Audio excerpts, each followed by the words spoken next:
Hello everyone, and welcome to my Inkbrush map tier list, or probably an Inkbrush map guide, given how much I like to talk.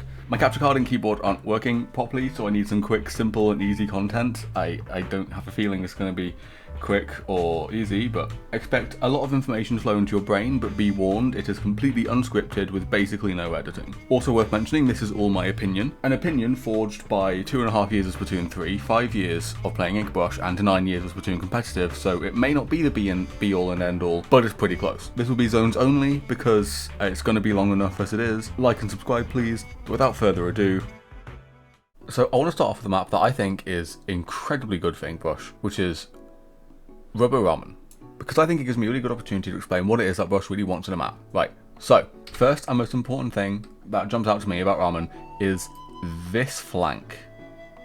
I guess also this flank, but this flank.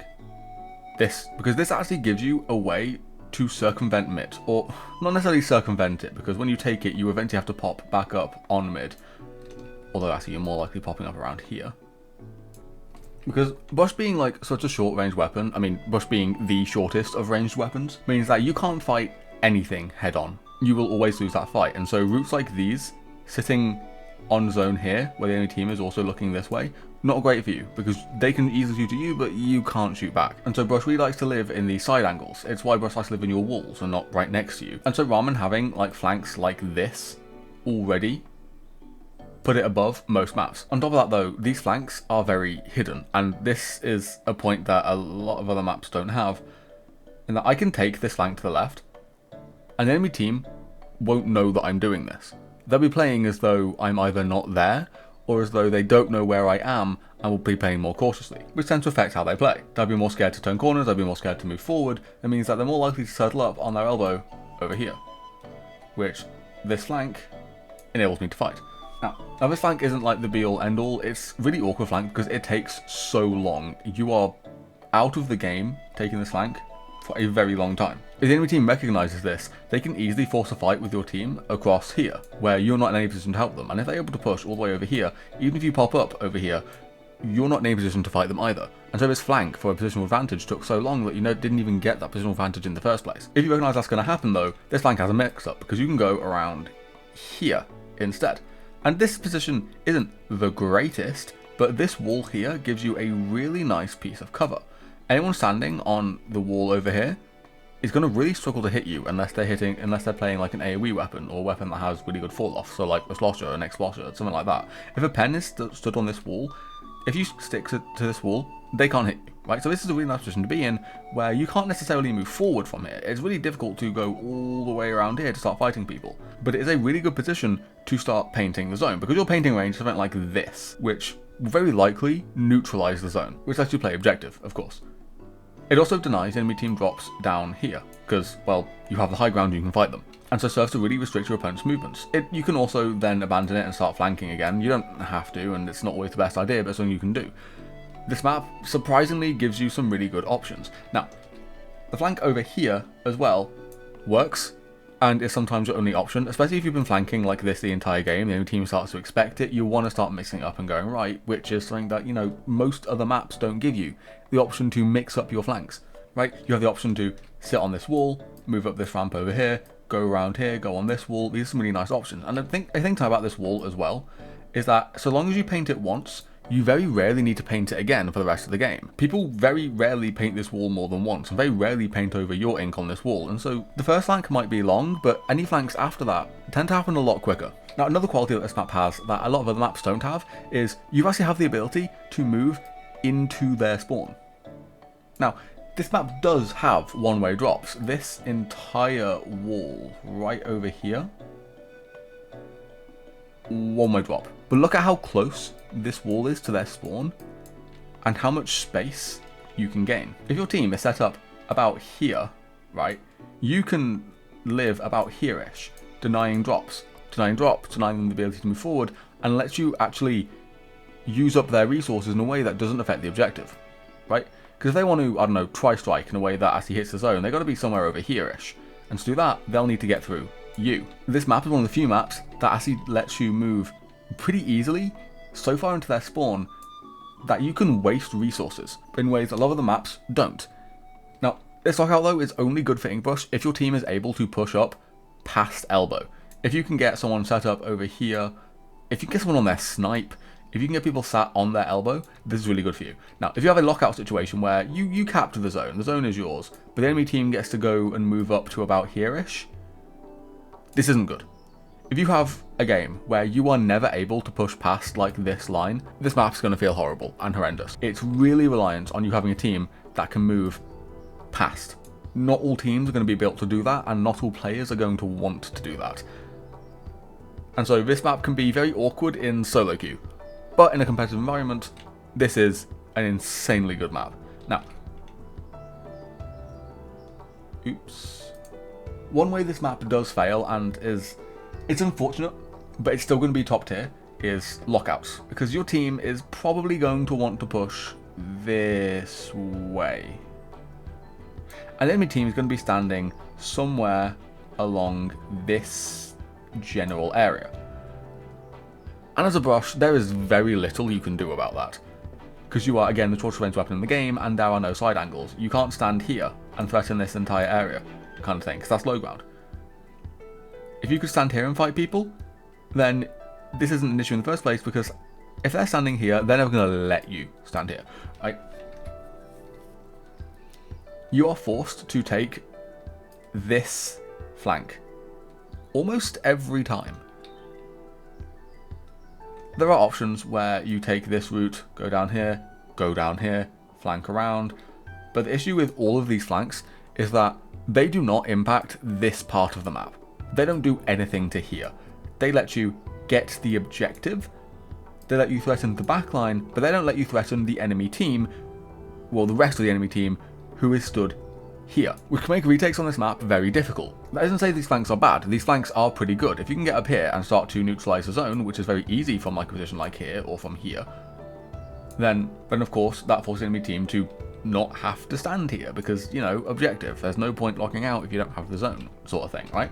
But I just don't like these options because they are reliant on you kind of trying to indirectly draw the enemy team away. You don't have any way of just forcing a retake like you might on some other maps. Even still, this map is incredibly good for brush. There are so many positives that it just makes up for the few and honestly relatively minor negatives. Now, with that out of the way, I want to also look at what a bad map for Inkbrush looks like. And I think one of the best bad maps for Inkbrush has to be Lemuria. Where do I begin? Okay. So I think the way to start with Lemuria is to look at mid, because mid is... it's not what Brush wants from mid. First off, there are no flanks on this map. Not really, right? Like if you want, let's say you're starting on this side, which I think is actually the disadvantageous side, but if you're starting on this side, right, the enemy team is going to be set up like around here-ish, around here, up here. This probably general angle. They might have someone on bridge, might have someone back here. They'll have people in these general positions, right? How the hell do you get behind them without just directly running through at least one of these players? You can't, right? This bridge is like the widest angle you can take, and the enemy team is going to have someone set up either here or both. And so this angle is never anything you can take, right? You can take this angle around here where you drop down here, go all the way around. But again, if I have a player set up here, this is a very difficult flank to take. On top of that, I think this part right here is a glass area, so you can't sneak in, they can see you. Like, you have to face the enemy team head on, which is a terrible thing for Inkbrush to have to do, because you are the shortest range weapon in the game. Every attempt you make to get closer is going to be met with bullet fire, so you don't ever want to have to do that if avoidable. But on top of that, there is very little cover. Of course, top mid here has zero cover. You have this block here, which moves back and forth, by the way. But if you're trying to run across this bridge, this moving backwards ain't going to be nice, ain't going to be fun. When it moves forwards, cool, that's great, but how often is that going to happen? And even then, if it's moving forwards and you're over here trying to push it, there's like going to be an enemy player here, and they're going to be moving forwards while you try and move forwards. It's not great. My point being, there's no cover. You want to go down here? There is no cover. And I haven't been talking about bottom mid, because it is a bowl where the enemy team can just stand on the outside and shoot at you. Now, it is an option that you can take. You can go down here and fight on the zones. And in fact, it's probably your best option. But I don't think it's that good of an option. You are able to come down here, paint the zone, keep the zones neutral. But again, how are you going to do the general Inkbrush game plan of flank the enemy team, make them have to look over their shoulders at all times, if you're sat in the middle of a bowl where your only way out of this bowl is to either back up this way and go around, or go around here? This position may seem strong for Inkbrush on its own, but I struggle to ever really justify this position. Oh, you can also go up there. I struggle to justify this position though, because trying to get out of this position once you gain an advantage, once you see an opportunity, is just difficult. Now, I personally like to play around here, up here, because, well, I think that, from my experience, if a team dedicates a player to bridge, the player is going around through here. This means their camera is pointed this way, right? And if they have a player stood here, normally like their backline, imagine a charger or a stringer, they're going to be looking this way on zone to cap the zone. Plus, because they're stood here and have low ground, it's hard for them to contest bridge, so they're either looking this way or this way, and it's normally this way because that's where the objective is. And so I tend to find that it's easier to play around here and go for flanks around here, but I'll be completely honest with you, against a good team, I'm not sure if that will work. But let's say it does. Let's say it works and you're on a lockout. You are now faced with one major issue. This unpaintable wall. Remember how I said with ROM-en, it works really well because you can get some really deep lockouts that forces the enemy team to use resources in such a way as to not actually impact the objective?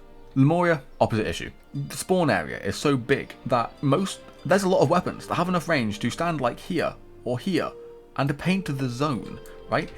And you can't stop them. Your only option, if the closest thing you can do, is to ledge camp these walls. You can shark around here, ledge camp these walls, and that's pretty much your only option, because what else are you going to do? But because these walls are so high, and because they're so unpaintable, there is very little you can do to impact the game. Lockouts on this map are really freaking awkward. Your only option to play around sharking, and it works, but it gets nowhere near the same amount of value as you would on something like Robo ROM-en. Trying to get out your spawn in this map is also hell because, oh look, one-way drops.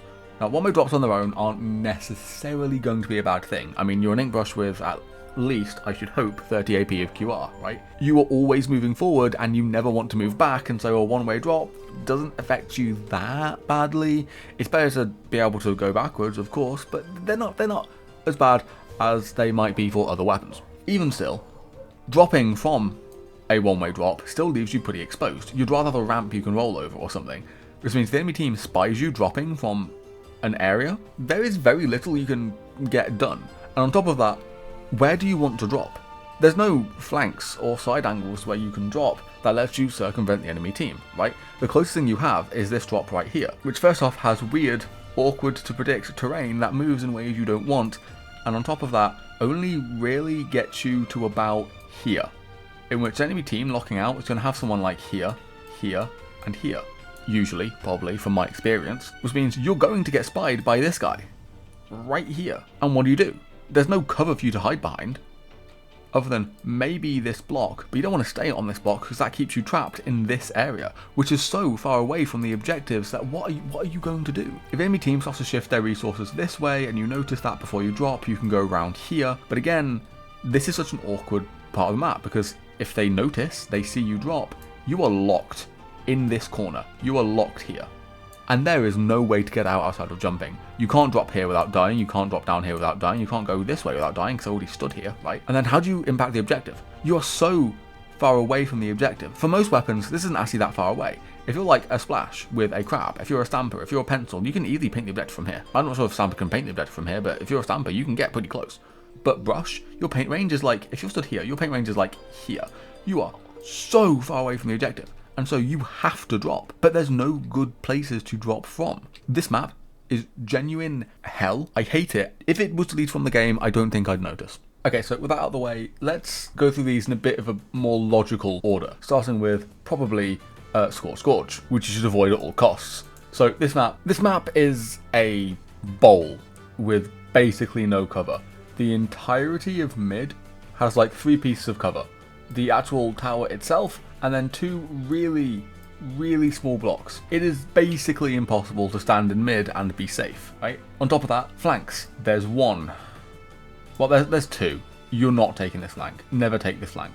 Because once you get down here, there's basically no way to get out safely. Because, as I said, there's no cover. Once you peek above this ramp, there is nowhere for you to go other than back down here. So you don't want to be taking the left flank. And the right flank, not that great either. It's slightly better because this wall actually works as a decent bit of cover. But again, you just don't want to be down here for any longer than you have to. You can't affect the objective, and you don't have any routes that take you to important parts of the map. At least routes that are safe, because again, you can go around here and flank around here, but what are the odds that you survive that? You have the option to play around top mid, which you can do, and as a brush, you are just as capable, you're incredibly capable, actually, of fighting top mid, because, well, you're a short range weapon on top mid. It's pretty small, it's pretty nice. But you're very exposed to any long range weapon over here, up here. It's not safe. And so it's an option you have, but you can't do it for long. Now, in terms of actually locking out the enemy team, it's not that bad. It could be better, but it's not the worst I've seen. Right? You can't move forward. Right? You can't get to enemy team spawn because you have to take this grated bridge, which is going to get you killed more often than not. A good enemy team will be set up over here by the time you're able to cross. You're a brush, you're the best weapon at doing that, sure, but it's still not safe. So most lockouts on this map tend to look like the enemy team setting up here and trying to go here, trying to get here, and you, as a brush, are sharking by these walls. Because brush can ledge camp them. These walls are low enough to where brush can ledge camp. It's not the most effective. You are at the mercy of wherever the enemy team decides to point their guns and their specials. There's very little for you to do other than just sit there and wait. And so I don't like lockout on this map, but it's workable. Now, if you, by some miracle, are able to cross this bridge and get into their spawn, you have not much cover, but you have options. Because you can stick close to this wall and try and get your way into their spawn. This pole is surprisingly good cover because it's on elevated ground. You have the option to draw the enemy team over here and then drop down, which, if you have a long range weapon, can very easily funnel them into their line of sight. On retake is just really awkward because it has the same issue with Lemuria where it's one-way drops. And again, one-way drops aren't that bad until you realise that the only one-way drop you can take that is not going to throw you directly into the arms of the enemy team is this drop right here, which has the issue of once you're down here, then what? You can try and flank the zone and go around here, maybe paint the zone, but the zone is so big that you can't do much from here. You can't neutralise it from here. There's no enemy players who are going to be over here either. And so what's the point in you being here? There isn't one. You can flank around this way, but this little wall here blocks your vision so much that you don't actually know where the enemy team is. This isn't a safe flank. Despite you having cover, it's not safe because you just don't know what's around that corner. This flank around here, sure, is possible, but again, this bit right here blocks your vision. Meaning, once you take this flank down here, and you're able to sit down here, you're so disconnected from what's happening on the map that not only is this not a safe position for you to be in if the enemy team tries to focus you down, but there's no point being here if the enemy team decides to ignore you, because you can't affect the objective. Your main option really is just going around here and going top mid, but that takes such a long time, and this map is one of Inkbrush's worst maps. Now, this map doesn't feel that bad, and in theory it shouldn't be that bad, but in practice, it is a map that just limits your options so much that I can't put it anything other than bottom tier. Now, keeping with the trend of early game maps being bad, Eeltail, avoid at all costs. At first glance, you wouldn't think that Eeltail is all that bad. It has a lot of cover in mid that you can hide behind and get around, and you can climb on top of some of this as well, right? You can climb on top of this, you can climb on top of all of it, which gives you some interesting mix-ups. But, unfortunately, mid here isn't actually that useful a part of the map. Eeltail is defined by its bridges. It's all about whether or not you can get on this bridge and stop people from getting on this bridge, because these bridges give you full control of mid, that they are so high up that you can shoot, you put like, a Splatter Shot Pro here, and they can shoot basically anyone in all of mid. That might be over-exaggerating the range a bit, but it's whatever, right? They can shoot anyone in all of mid. And so, while you may have a lot of cover around here, behind this, well, you're not that safe for anyone who's top mid. And this cover is useful for avoiding people who are on the low ground, where you can dance around pieces of cover to avoid them, but you will always have to keep in the back of your mind this person on the bridge, which severely limits what you're capable of. On top of that, there are no flanks. The only way for you to get to bridge is through a little arch this way. This is the only way in and out of mid that doesn't involve dropping from bridge, which means this is going to be one of the most defended parts of the map, and so is basically impossible to get through. Mid, not great for brush. Now, lockouts is also just as bad. Again, it looks like it has the makings of a good map, that you're able on lockout to go all the way over here. Right? It's possible to go around here and up here into their spawn. That's great. That should be great, shouldn't it? But unfortunately, actually, you can also go around back here as well. But unfortunately, that's not how this map works. Because, well, first off, to get to this part of the map, and here, if you're so inclined, you've got to go through this little corridor right here, which is pretty difficult, because retakes on this map center around this bridge right here. This is an incredibly dominant position. Whether or not you are able, any team is able to push out from their spawn to zone is dependent on this bridge and control of this bridge, which means that for the enemy team, the most optimal route they generally want to take is one that takes them up here, so they can look over this area. But that means that if they're going to be up here, this route ain't happening, because they're going to see you and they're going to stop you. The enemy team might send players down here, and generally on retake, this is what you're going to be doing. You're going to be sat around here, you're going to be ledge camping this area, denying drops down here by playing around this bit of cover, and that's pretty much your only option, because standing here is a death sentence, moving here is a death sentence, and so your only option really is to sit down here. And it's an option, you can take it, but it just doesn't feel good. And when you're trying to retake, as I mentioned before, this bridge is everything, and you're the shortest range weapon in the game, and so you can't actually fight for this bridge. In order for you to affect this part of the map in the slightest, you've got to be right here, pretty much, or you've got to take this route over here. But taking this route is pretty difficult, because every team normally dedicates a player to make sure this area is clear. Getting here is pretty difficult, because you've got to deal with the people on the bridge before you even get there, and if you manage, by some miracle, to sneak through, I don't know, this way, to drop down here, the zone is so massive that if you are able to sneak through, you cannot neutralize it. You don't have enough paint. If you're stood on one of these blocks, you want to maximize your paint. Let's say you're stood here, actually. Let's say you're stood here and trying to maximize your paint. Your paint range is something like this, and this might be able to neutralize it if you're lucky, but it's not happening. This zone is insurmountable. And so retakes on this map is pretty much just you hoping your team can get stuff done whilst you just sit there in pain, waiting for something to happen. It is actual hell. Now, finally, a map that isn't complete rubbish. Right, we have Hagglefish. It's actually... I'd rather not play it. I'd rather not. Now, Hagglefish is a map that is... It's a corridor pretending to be a well-designed map. Because, sure, you have mid, which is a corridor, right? But you have two flanks. You can go this way, or you can go this way.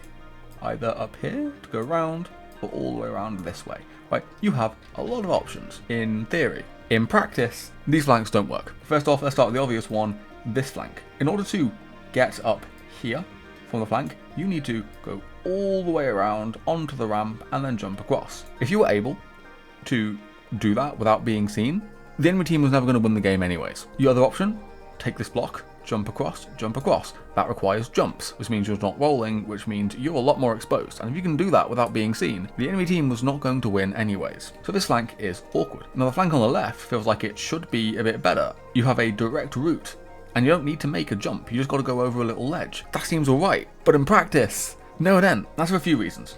First, and most obvious, this little thing right here. A lot of backlines really like standing on this little roof area, and this little roof area looks directly over this flank. It is hard to take this flank without being seen. It is incredibly hard, which means you will very often be met with resistance. For my player, on high ground, so high up, there is nothing you can do to stop them. On top of that, this side of the map generally gives enemy team right peak advantage, and so a lot of weapons like to sit on the right side of the enemy team's court. And you might think, well, that's good, that's going to be easier for me to take this flank. Sure. It's also easier for them to not be affected by it because you're far away from the enemy team, and look how much cover is between this flank here and this part of the map. Nothing. Okay, this part is slightly elevated, which means you can kind of use the ramp as technically a bit of cover, but in practice, basically nothing. For you to avoid shots from the enemy team, you've got to go all the way around here and sit behind this block. Not safe. Not a good idea. Not that any of that matters, because this flank is such an obvious flank that every team is going to dedicate at least one player to sit here to stop you from doing it anyways. So this flank, despite existing, is very difficult to do unless you find a good opportunity where the enemy team doesn't have people set up to stop you, which can happen, but it ain't going to be great. I tend to find that the way to play on this map, the way to play out mid, isn't to flank at all, because these flanks don't work. Instead, more often than not, you're relying on a teammate to use a special, or for a tent umbrella to release their shield, or for tetras to do the feeding for you instead, or just anything that can get you to brute force your way through mid, either this side or this side. A tent umbrella shield can get you in because it's a shield.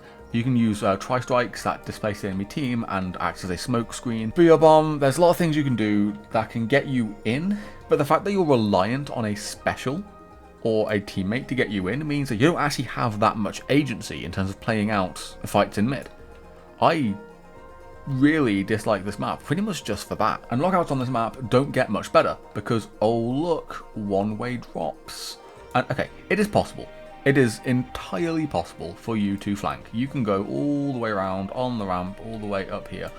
And in doing so, you expose yourself to anyone who's on the tent, anyone on this flank, anyone stood up here, and anyone around here. This flank exists in theory, but in practice is very hard to pull off. Again, you are reliant on your team to create the opportunity for you, because a well put together team is not going to let you get away with that. In practice, your only options really for Brush is to shark in this area, or around here, or to shark here, right? To try and punish the enemy team if they try and move forwards. If they try and, for example, move through this way, you can shark here or here to try and punish them. If they try to drop down here or down here, you can shark here to stop them. And all that really means is that this map devolves into special spam. That you need your team's specials to get you in, to get you here. The enemy team is then going to sit up here on high ground farming for their specials so that they can dislodge you so that you can't do anything. This map normally ends in me just feeling completely powerless the entire time, and so I really dislike this map. Its only saving grace really is retakes, where of course you can't take this route through because the enemy team is going to be watching it. You can't really take this route because dropping down here is going to get you killed, and dropping down here is not only really easily visible and really easy to notice, but really easy to stop, because you either have to go around this way, which will get you killed, or this way, which will get you killed. But this drop right here exists, and this drop is awkward, because this drop doesn't actually give you that many future prospects, right? Because your only way to get onto your plat is this way, or squidroll off this block, which is possible and is usually pretty safe, they don't expect it, or to go around up here again. The reason why this flank is a not horrendous option is because while you're down here, you're safe. This wall is a really good piece of cover that keeps you alive. This little block keeps you alive. This little ledge ramp thing here can also kind of keep you alive. On top of that, the enemy team doesn't want to go down here and fight you, as that opens up plat, which lets your team get in through the left. Or, if they try and fight you from here, and they don't have extra eyes over here watching you, your team can fight them from here. They can drop into court. On top of that, if your team does get in, either by brute forcing it with specials or by taking fights that you probably enabled, you're in a good position to move on to zone. You're in a good position to move up through here.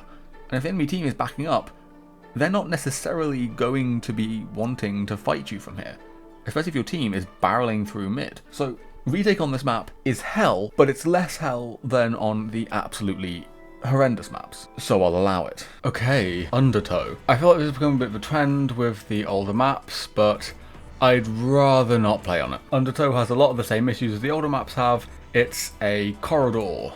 Its gimmick though is that it's split into 2 corridors. Now that doesn't mean that you actually have like an even split where there's a fight happening over this side and then a fight happening over here. That's not how that works. Generally fights tend to happen along this line, kind of. And that gives Undertow a bit of an advantage over the other corridors with no cover. Because, oh yeah, it has no cover by the way. And that's because this area becomes a bit of an off angle that you can start to play around. And you can't see it here on this map. But the Undertow rework meant that there is a slight mini route you can take through here. And so while there is basically no cover in mid, and you can't easily fight people on top mid due to your range and the way it curves, you do have the option to fight on left over here. And pressure these ledges, threaten to flank around here. You have that as an option. Right side is also an option you can take in mid, but it's not that good. Mostly because if you're going right, your only way forward is through here, which is easily one of the most defended parts of the map. There's going to be a player here, probably someone on snipe, probably someone over here, and they can all just laser you down. For someone here, they'll laser you down. You will be lasered by everyone on the map, and so the right side flank isn't great. But the left side leaves you pretty disconnected from the rest of the enemy team, which sounds like a bad thing, but it just means that it's a lot safer. Now, lockout on this map is pretty awkward. It may seem a bit better than the previous maps because there's a ramp that lets you get into their spawn, but in 90% of your games you will never get as far as this ramp. It is way too difficult to get through. You're right next to the enemy team spawn, and because, well, on retake the enemy team wants to be taking this position, try and drop down here, try and drop down here, try and take snipe, that sort of thing. Because of that, you're directly in their path if you try and take this flank angle. So in practice, it's not working. On top of that, you might think, oh, you can stay bottom left as a way of trying to stay away from the enemy team. And you kind of can. I never do. It never seems to work for me because in reality, this flank over here is very, very rarely taken. If anyone takes this side, they're planning on dropping down here, or they're farming special, so they can use their special over here. If a player drops down here, you're not actually doing much to stop them by being down here. You make it difficult for them to cap this zone, sure, but the goal is more likely to be neutralizing this zone and forcing fights along here, or along here. You can stop them by being down here, but by being down here, you're not actually stopping anything happening from over here, which is where most of the action is going to be happening. You can try and shark around here, try and ledge camp around here, but if you are in this position and the enemy team sees you, you're probably going to die because you'll have like 1, 2, maybe 3 players trying to all murder you. Not great, but it is probably one of your only options. Sharking by this wall, sharking around here if you can get close enough. Trying to play around snipe is another viable option, as the enemy team will likely want to route through here to try and get high ground on the zone and on top mid. So sharking around snipe is a decent option, but they're all not great, because you're just kind of sitting there waiting for the team to do their thing. Again, it feels like one of those situations where you don't actually have that much agency to stop the team from doing their thing. And so hold on this map is fine, but not ideal. Now, retake on this map is quite interesting, because as I said before, your team will likely be wanting to push through here, this way, and up here, which means this angle is one you can take. I personally rarely find myself taking this angle, but it's one you can take. Reason being, well, if the enemy team is kind of set up to stop your team from moving through here, being able to threaten the flank over here means they're going to put less defend. They're going to defend your team less, which is cool. I don't like this flank though, because you are on low ground. You can't back up on low ground, nor can you move to the side or move forward. If you're down here and you're fighting someone up here, you can back up into this corner and it will probably get you killed. But you don't want to really back up in this corner because moving backwards is almost always a bad idea on brush. You want to be moving forwards. And you can't really move this way because then you're going to put yourself in line of sight of more players. It's possible and you can do it, and it does work surprisingly, especially if you can get back here and start to neutralize the zone and then dip behind cover and then start neutralizing the zone and then dip behind cover. It's an option, but it's very difficult because you have to go through this choke, which is pretty difficult. If you can't go through this choke but you still commit to this, you're forced into this pit, which is basically a death sentence. It's a thing you can do, but it's incredibly unreliable. If they are able to kill you and put up enough resistance against your team to where you didn't really generate much value for them, you're dying for nothing, which isn't ideal on brush. Now, my favourite play on retake on this map is to take this route over here to go down here to take snipe, because snipe is an incredibly important position on this map. Now, it's worth mentioning, I don't know if this would work against the tippity top teams, But if you're watching this, you're probably not going to face tippity-top teams, so this may be relevant to you, which is Snipe. It's great because it gives you direct access to mid, and if the enemy team hasn't taken Snipe, this flank is pretty safe. You can come around here, and even if the enemy team is set up here, here, here, here, in any of these positions, they're not going to be able to hit you. And then from there, you can drop onto here, which is likely where a backline will be standing. You get to remove their backline from the game if you're allowed to get here, which is great because it's the backlines that tend to stop your team from pushing in. On top of that, if you're able to get the backline, or even if you can't get the backline but you still manage to land here safely, you can now move over here and start trying to neutralize their zone. Keeping the zone neutral is a really good way of making all of your enemy team's efforts completely pointless, because there is no point in them holding your team in your spawn if the zone isn't ticking down. And so if you're able to get across here and constantly neutralize the zone over and over, you are forcing the enemy team to do something about that, to back up essentially, give your team free space because they want the objective, believe it or not. And so while I find this map hellish to play on, while I think it is just a corridor that splits into another corridor, it has some qualities that make it slightly more dynamic than the rest of the other early Splatoon 3 maps. So it's why not putting it bottom tier, but slightly above bottom tier alongside Hagglefish. Okay, Mincemeat. This map is not actually one of the worst maps in the game, in my opinion. I think that Mincemeat actually goes in the I'd rather not tier. Yeah, a lot of these early Splatoon 3 maps are not all that good. So this map suffers with a lot of the same afflictions a lot of the early Splatoon 3 maps has, which is there is basically no cover. It used to be worse, but it's still pretty bad. You have this piece of cover, this piece of cover, and there's a piece of cover over here. That's kind of all protection you get. And while you can stick close to these walls to protect you from high ground, sticking close to these walls make it very difficult for you to impact the objective. This wall leaves you exposed to anyone in court. This wall is easily targetable from here and from here. Hugging walls on this map isn't as useful as it is on a lot of other maps, so it's not that great. But the reason why I think this map gets a leg up over a lot of the worst Splatoon maps is the same thing with Undertow. Fights tend to happen along this line, then this line, then this line, which means this position is kind of an off angle, though you don't really want to take it anyways. But more importantly, this position is an off angle. An off angle you can easily access by going through here, which is incredibly nice because this drop isn't the safest drop in the world, but can be done in such a way as to make sure you probably don't die. And where you can't see it all that well over here, there is a piece of cover. So if you can make this drop, it means that players over here can't easily fight you and kill you from that position. They'd have to approach, which they can't do because you'll likely have players on the high ground over here.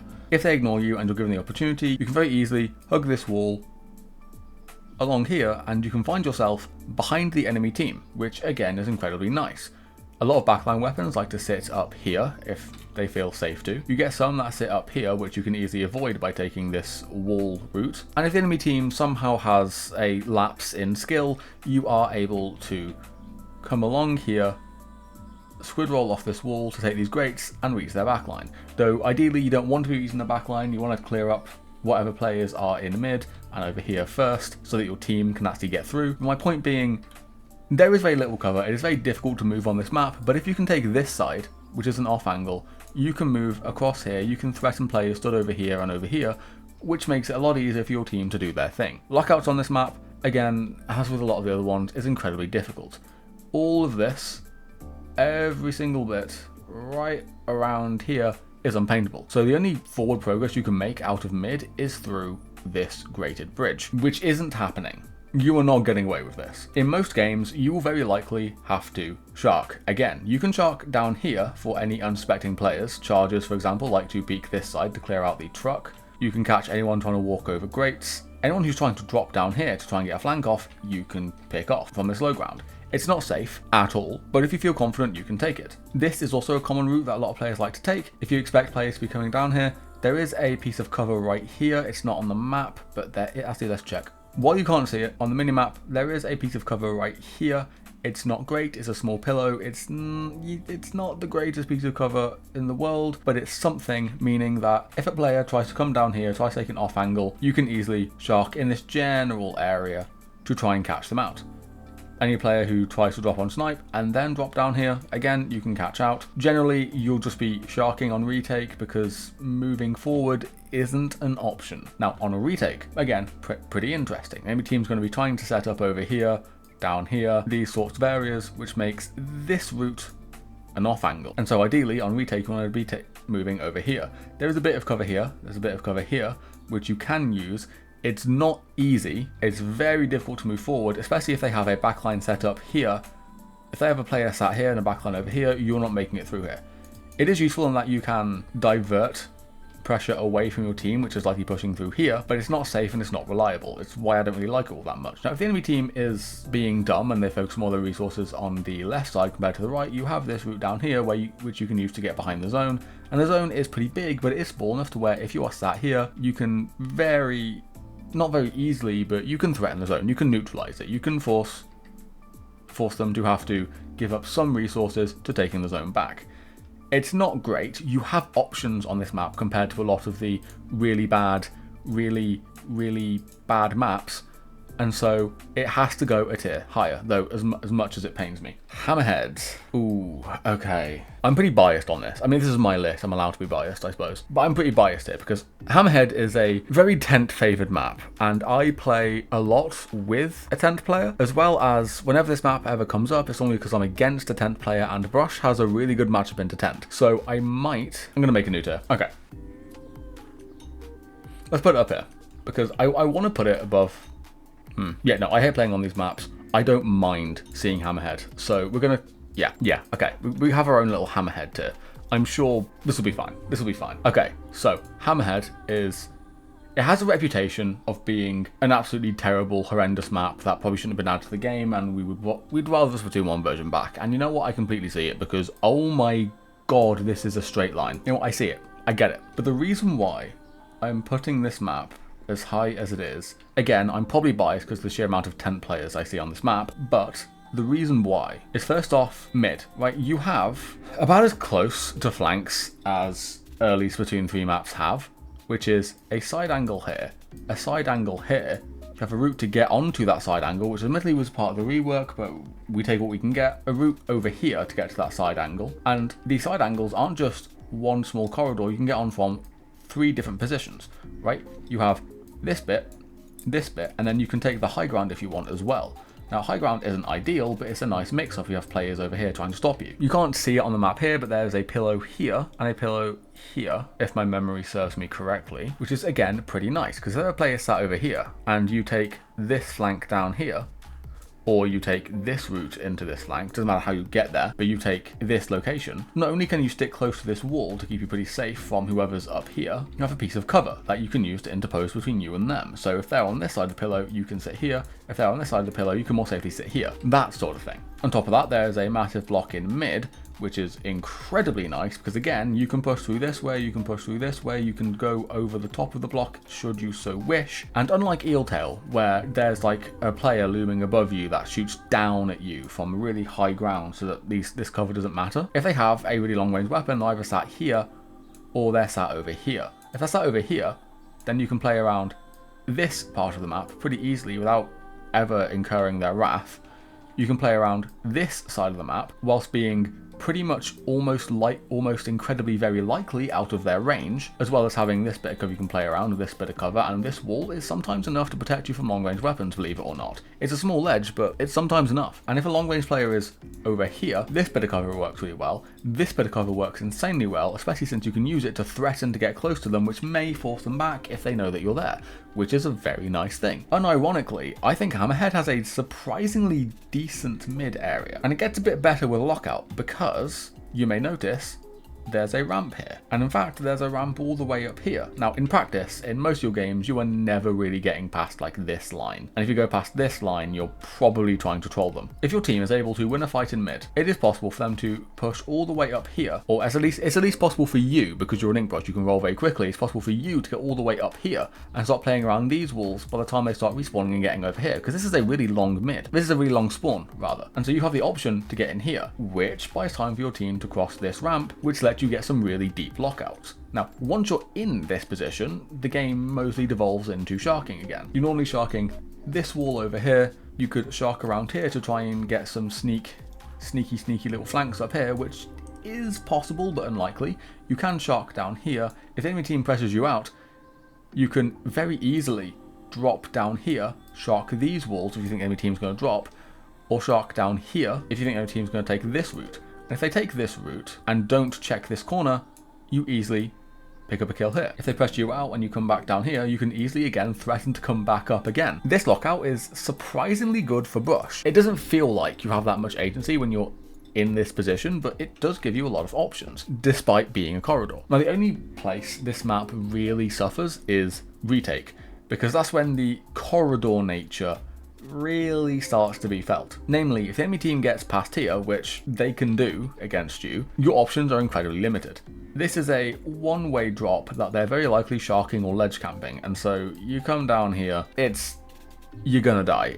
It's going to be very difficult to get past this wall. You can't take this angle because you're an incredibly short-range weapon. You will just get spaced out and killed again, and you obviously can't take this route, like, obviously. What makes this worse is that this map spawn is so long that you don't get that many tries, because it takes you so long to go from here to here that if you drop from this ledge at the wrong time and die, it's going to take you a lot longer to get back here again to try again than it might with other maps. On top of that, your options once you get past this line are quite limited. Dropping left feels like the pretty obvious choice and the one that I take the most, but the zone's big enough to where, unless you're directly threatening enemy players, it's kind of difficult to directly threaten the objective. This flank exists, but it's a lot harder to take due to being further away from your optimal retake route. Again, you can take it, it's possible, but it's just further away, so it's a bit more difficult, and has the same issue where once you get down here, it can be a bit difficult to push out once the enemy team gets past the zone, because they can turn around and hit you. This position was fine when the enemy team was up here, but once they get past here, this position starts to struggle a bit more. And so retake on this map is pretty hell, but there are so many positives about this map to where I can't put it on the same level as Mincemeat. I just can't. Now, to some, this may be a bit of a controversial placement, but I'd rather not play Museum. Museum has a lot of the qualities that a lot of bad maps have. If we take a look, right, so first off, as with all the other maps, let's look at mid. You have a cylinder as cover, some ledges that don't work that well as cover in practice, and a statue that's far away from the zone, a statue that's far away from the zone. This cover's pretty lacking, and so you will feel very, very exposed when anywhere in the mid. Now, as with all maps, Inkbrush generally wants to play to the sides, so around here or around here. But actually, you don't want to play around here, because once you get into this position, it's very difficult to get out. If they have a long-range weapon set up over here, trying to move from here to here is incredibly difficult, because you will just get lasered down, especially if there's a player over here or in this general area. Moving out of this position is incredibly difficult. So 9 times out of 10, if you're a brush, you're going all the way down here and across here to fight around here. And this is an alright position to be in. You can't reach the back lines because unpaintable wall, but this is a fine position to be in, because if you deny the enemy team to drop down here. A lot of mid-range weapons like to play around here, so playing around this wall is pretty nice to deny mid-range weapons from getting into a strong position for them. On top of that, any players that play around here, this general area, you can easily run up to and murder, all while being incredibly safe from their backlines that are likely sitting in this general area. This flank is kind of alright, and the only thing Inkbrush can do, because on lockouts, there is basically nothing you can do.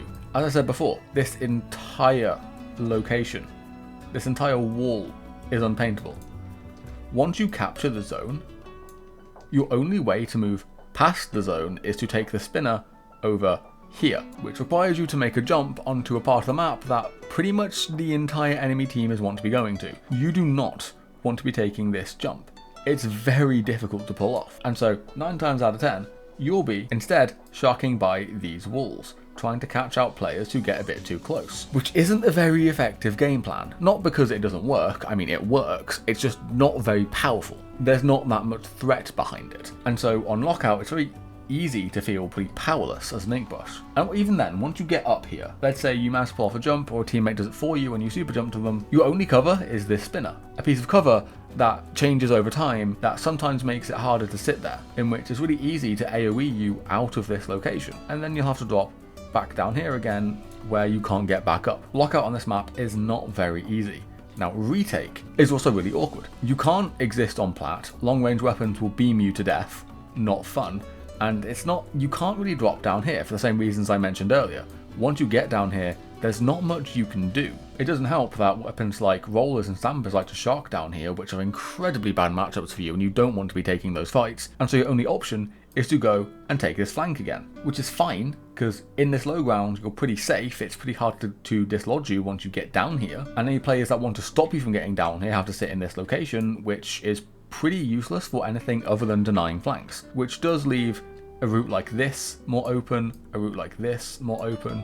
They're not ideal, but if there's a player stopping your flank over here, you'd rather do this than die to them over here. And let's say you pull off this flank and there's no player waiting for you, it's really difficult to get stuff done because backlines tend to like to sit around here and tend to have their eyes over here from time to time, meaning you're going to struggle to approach if you get spied. If you don't get spied, then of course you can easily run up here and get a free kill. But players that like to sit around here and over here, well no, not over there, will at some point turn to face you, and you're going to struggle to move forward. You'll either have to move back or move all the way back to your spawn by way of death. And so Museum, for some reason, people really like this map.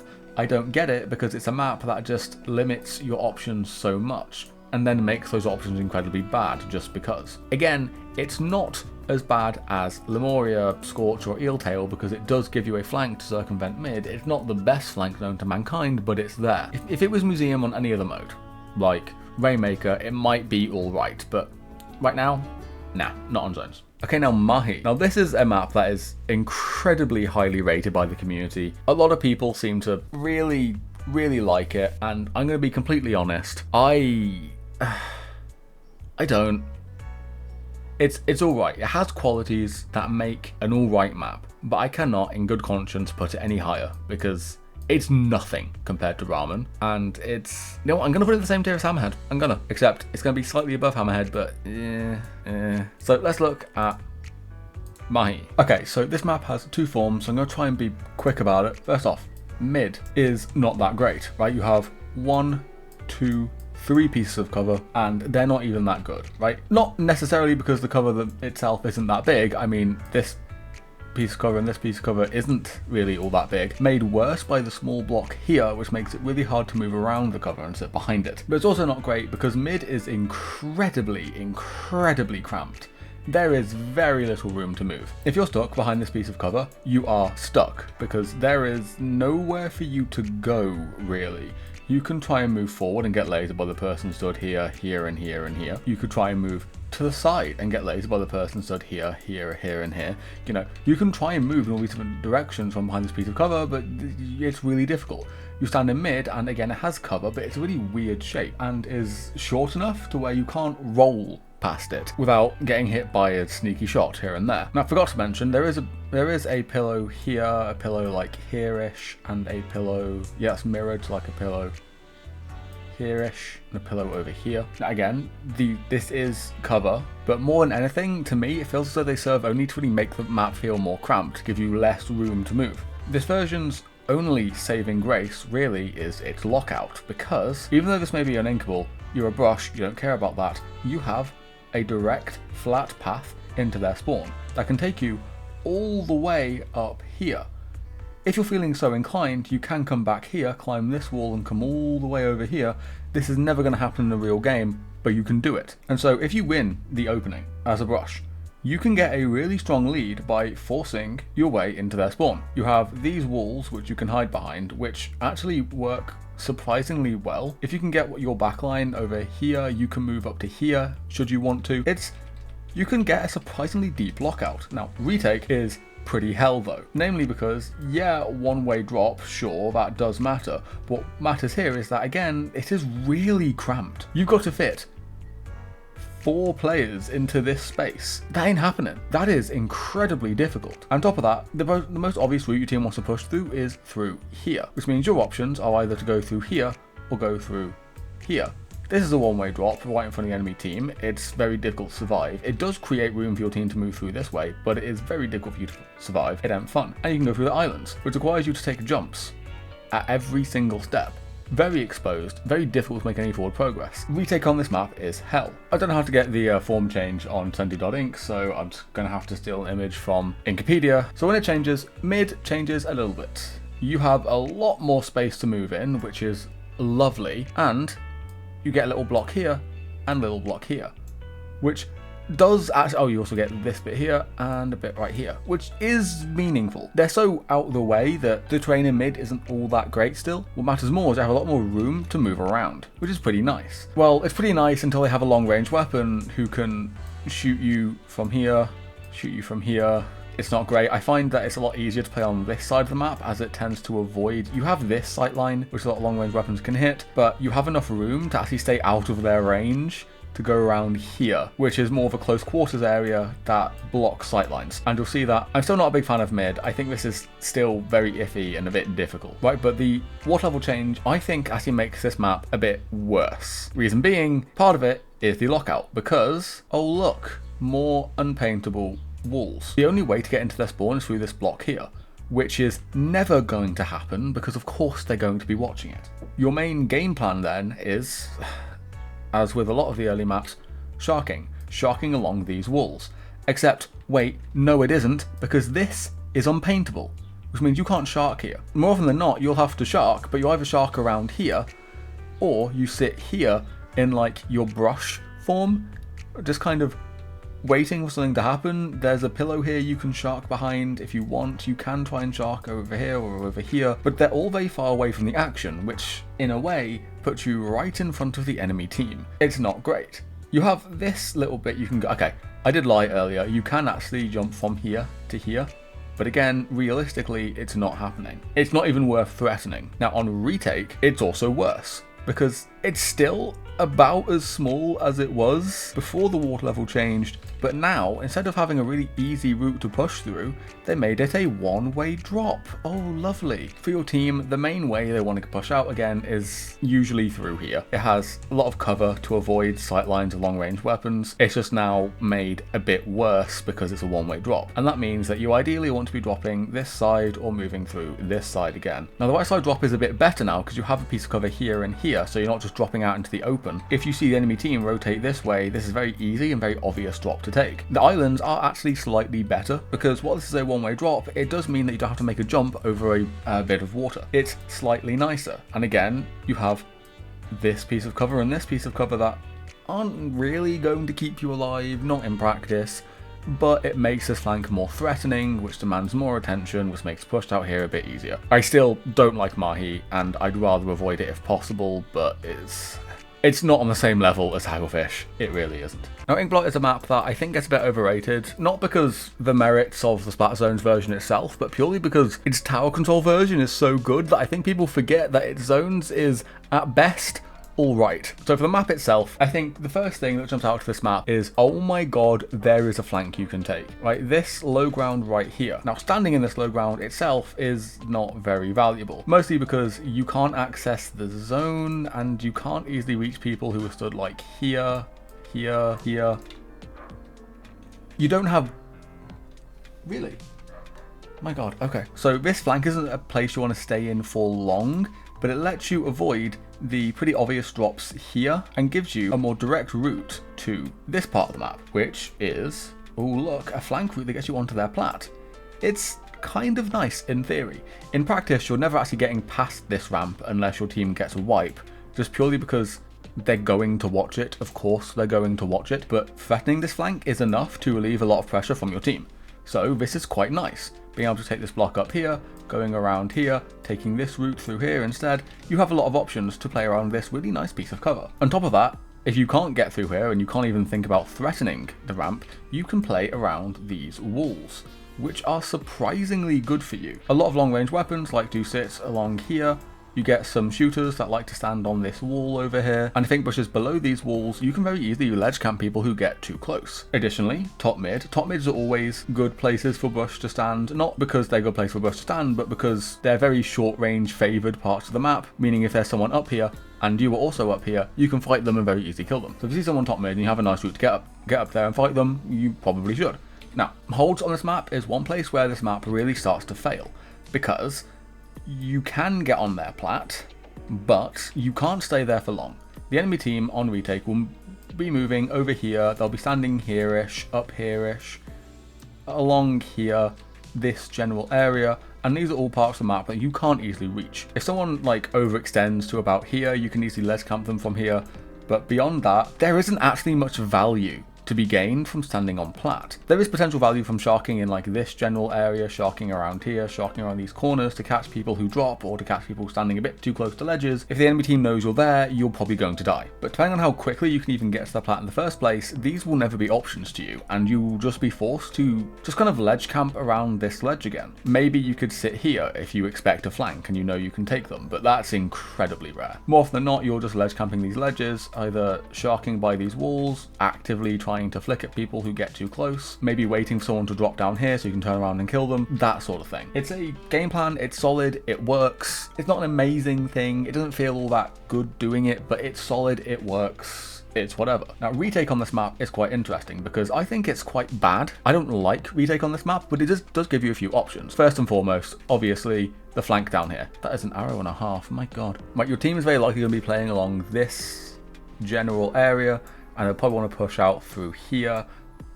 If you have a bubble weapon, you can probably set up a bubble like here if you want, which also opens up this option. Or if you have a tent as well, you can probably send a shield down here, which means that this flank over here, that's an arrow and a half. This flank over here, oh my god, that's an arrow, that's all I can do. This flank over here is quite valuable, as it, again, is away from your team, but lets you still impact the enemy team in a way that relieves a bit of pressure. Now, from that flank, you have a few options. Again, you can take this block to get behind the zone. When behind the zone, you can either fight over here, you can fight over here, but another really important one is you can climb and fight top mid. If the enemy team has a long range weapon, top mid is a very oppressive place for them to stand, as they have sightlines on all of your plat. It's a terrifying place to have an enemy player stand. So being able to threaten it by climbing up through a flank is incredibly good. Now, this flank is incredibly obvious, especially if you've taken it once or twice before. The enemy team will very likely be sharking here, waiting for you. And I'll be completely honest here, I have a really bad habit of just going for the flank anyways, even though I know that they're waiting for me. You probably shouldn't. I will. Do as I say, not as I do. And you have a few options. Now, when you're playing in the early game, make sure to paint this side of the wall, or this side of the wall, as you want a route into top mid.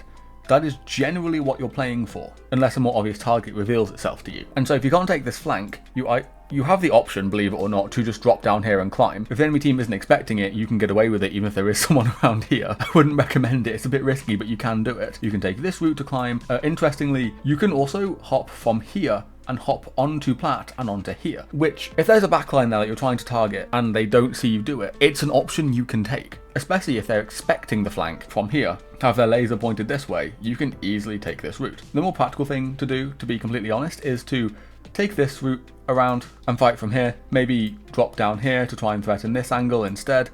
This also keeps you a bit safer from backlines, so that is another option that you can probably do to mix it up, because again, this flank is good, but if you get caught out, you're probably dead. So you want to find ways to mix it up. Despite this, while you have a lot of options, very few of them feel very powerful, and so I don't think Inkblot is actually kind of good. I think it's alright.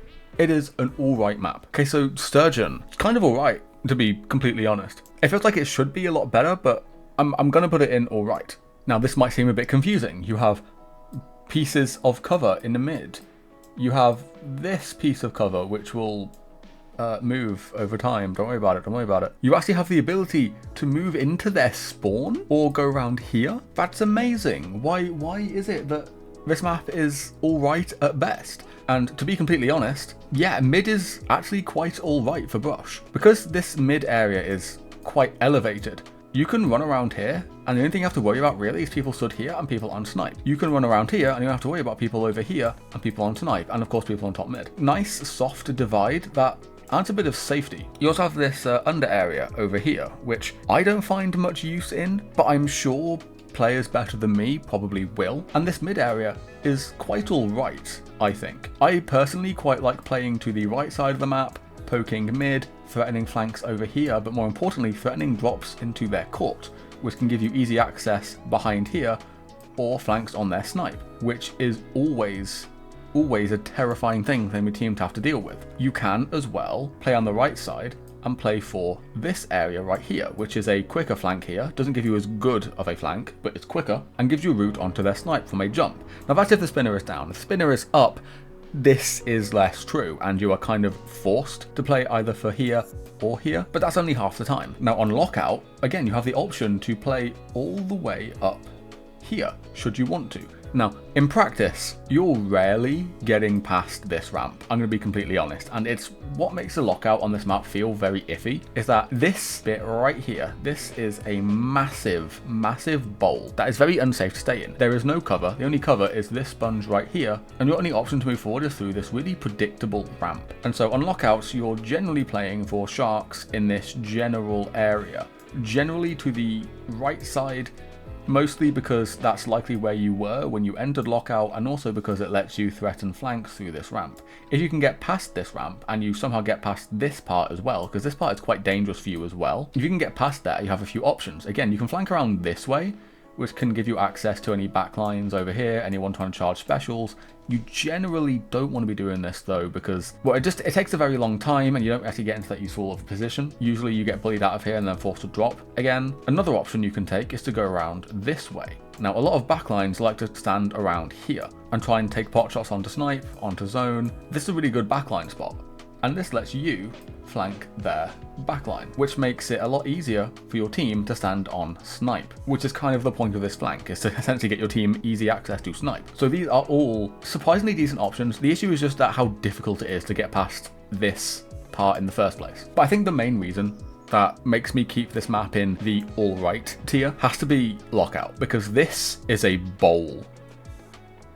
If you want to push in on brush, you have to drop into what is essentially a shooting gallery. There is no cover. There is nothing for you to hide behind barring this sponge over here, which you can raise, but leaves you in a very cramped position that is really easy to bomb out. You cannot at all drop in this area without first clearing out snipe. But as a brush, you have no tools to do so. And so you lack any agency at all to impact retake. That is, unless you take this flank, which circumvents snipe entirely, which sounds really good, but in practice, this drops you into another bowl with pretty much only really one way out on this ramp. You can also climb this block. I've seen some players do some like crazy jumps from here onto the side of here, around here. That's so niche and impractical and requires so much setup that it's not going to happen in a real game. It exists, and I wouldn't be doing my due diligence if I didn't mention it, but in reality, you have like one way out, and that's through this general area, which only really requires one player to look at you to stop. You have so few options for you can also climb this wall, actually. They all come from a close enough place to where a player stood here can reasonably just react and shoot you no matter which direction you take. And so really on retake with brush, you have the choice to either drop into a big bowl or drop into a small bowl, and neither of them are very favourable. I can't rank this map really all that highly for this alone. Okay, now Mako Mart is actually finally one of the best. Easily one of the best. I don't know if I can call it the best, but it is certainly up there. And that is because it has a quality that a lot of maps have been lacking up until now, but finally they exist. Flanks. Actual flanks. Flanks that can take you either behind them into their spawn, somewhat behind them into the glass. You can use this block to get onto their plat. You have so much freedom of movement on this map, which is what brush is all about. Mid is very easy to play around because these plats right here, these little plateaus, are incredibly short, which means they're very easy to ledge camp with brush. And so you can play around here, and threaten anyone stood on plat. You can take this flank if you want to threaten plat as well, and if they see the flank and they try and fight you, you can still stand below the wall, be pretty safe, and still try and fight back. Same thing with this left flank. If anyone stood here trying to threaten your plat, you can flank them and kill them. If there is a charger stood over here somewhere, you can approach the wall and try to kill them. Another interesting thing to note about mid is the zone. The zone is pretty big, but is shaped in the perfect way to allow Inkbrush to cap it. Namely, a really good spot for painting zone is here and here, because it is possible to fully neutralize, almost entirely cap the zone from these positions alone, which is incredibly nice. That makes this flank more threatening. Even if the enemy team is grouped up on this side of the map,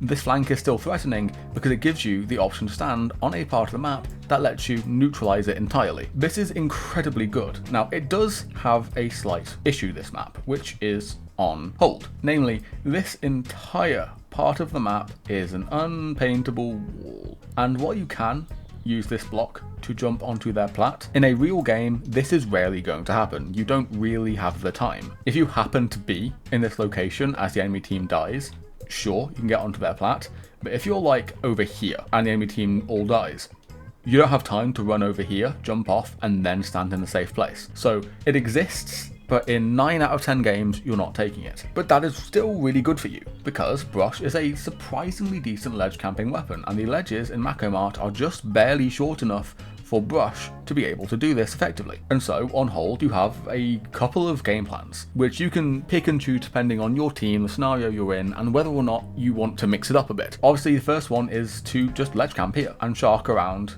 here. Now, generally so Mako Mart's a really interesting map because the difference between playing against a good team and a bad team is so easily noticeable just by where they want to stand. Because a good team normally will try and push out from like this general part of the map and push this way, whereas a team that doesn't really understand this map will more likely play around here and try and push this way. Against a good team that's going to be pushing around this way, you don't really want to be over here because you're going to very easily be in their line of sight. You're going to be right in their way. They will throw specials at you, not because they're throwing them at you, but because they're throwing them in the most obvious place and you happen to be stood there. So being over here can be pretty dangerous. And if you know that you don't really have the safety to stand here, you can easily take this side of the map, which you might think isn't all that great. I mean, the enemy team is pushing out on the other side of the map. Why do you want to stand on the opposite side?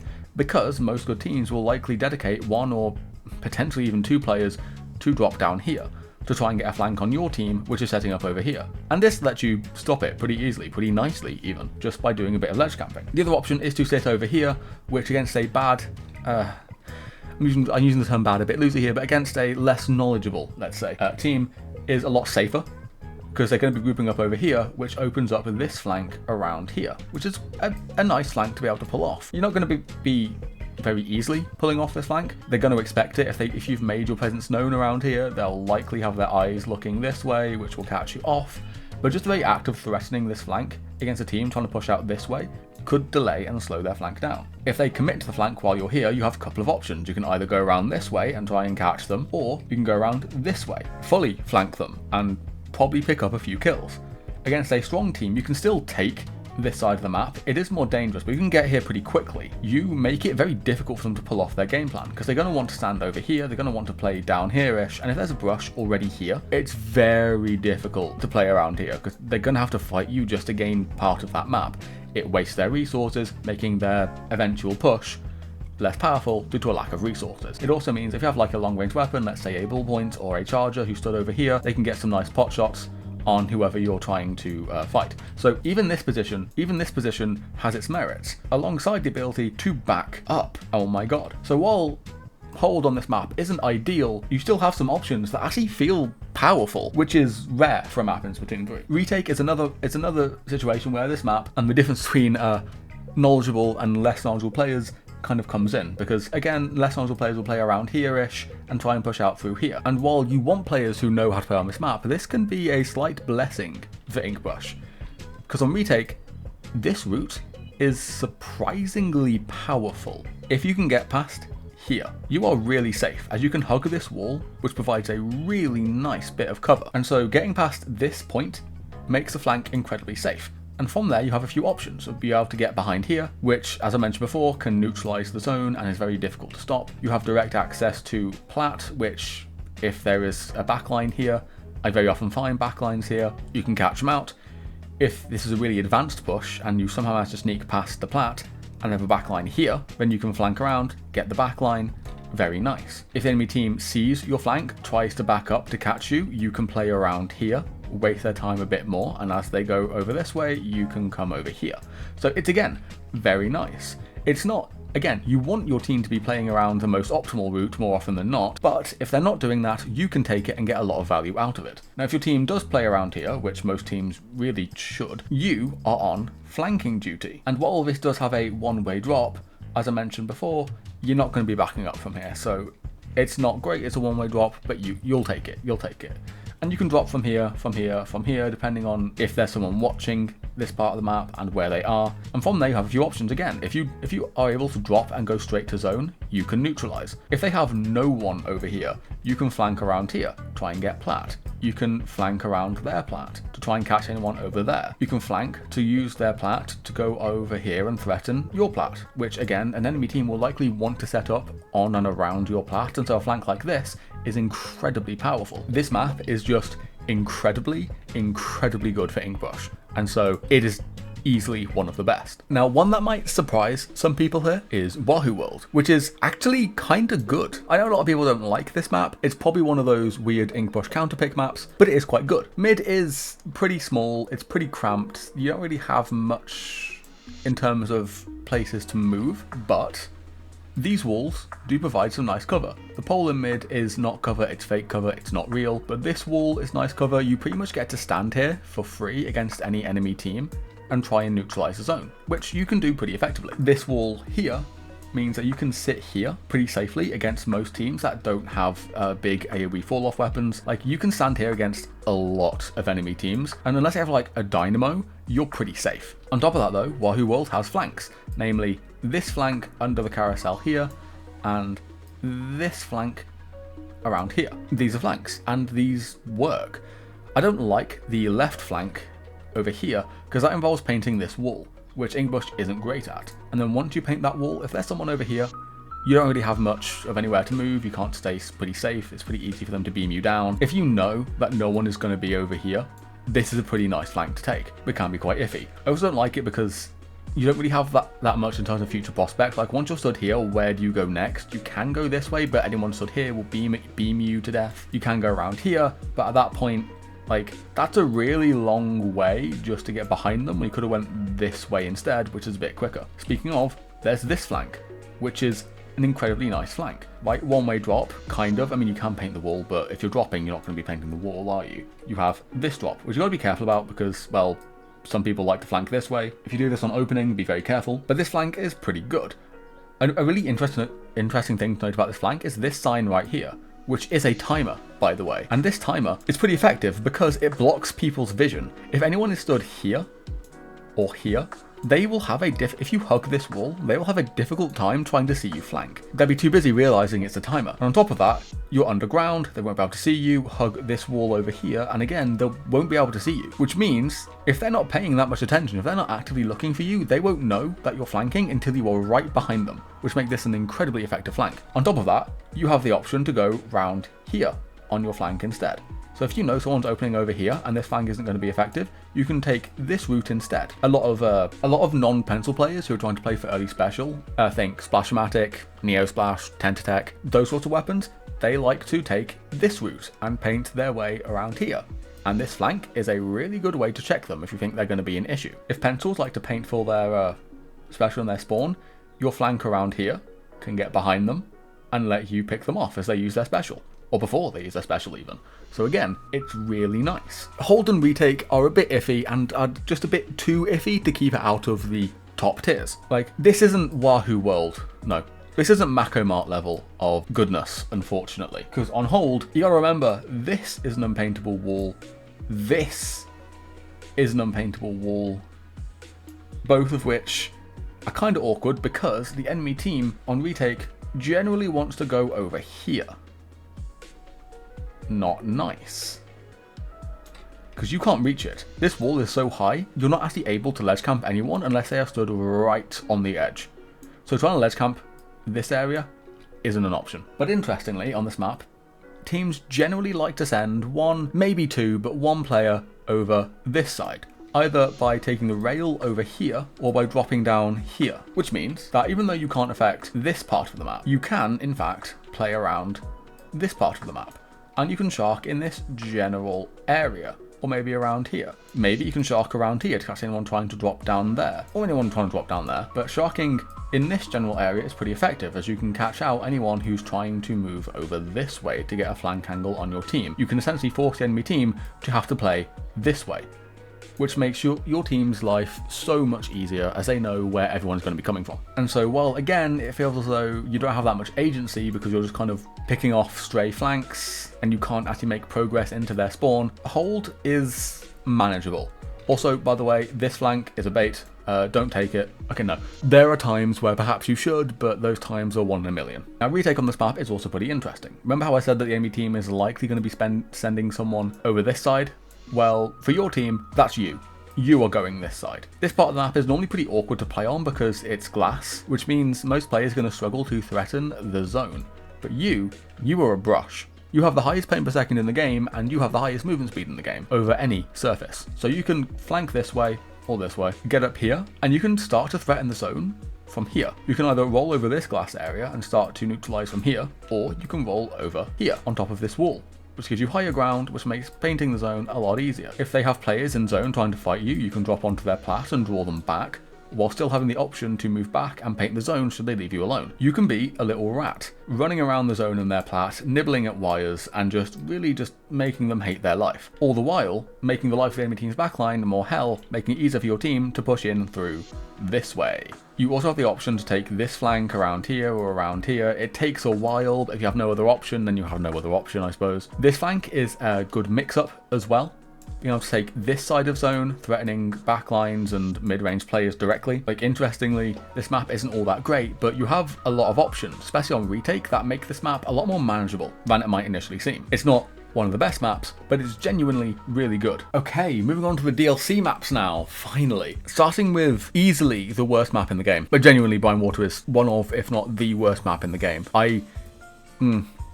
Eeltail's a bit worse, but Brinewater gets really close. So why is it so bad? This thing is tiny, absolutely tiny, and your only piece of cover in mid is this block right here, meaning you can't actually play in mid. If you're stood here in mid, anyone here and the charger up here will be able to hit you. If you're stood here, the charger will hit you. Anyone over here can hit you. There is nowhere to stand other than directly behind zone, which is where the enemy team wants to paint, so it's not actually all that safe, or that's it. That's all you get. Now, this map does have flanks, but they are not great. First off, being in this flank is not a great position to be in because you're not able to impact the objective. And so you don't want to stay here any longer than you have to. But you can't easily move forward from this flank. You do have this little block you can move around, but any player stood here or here is going to be able to deny any forward progress from this position. And so this flank is really freaking awkward to stay in. Now this flank over here is so far away from this part of the map that it's not very easy to be in.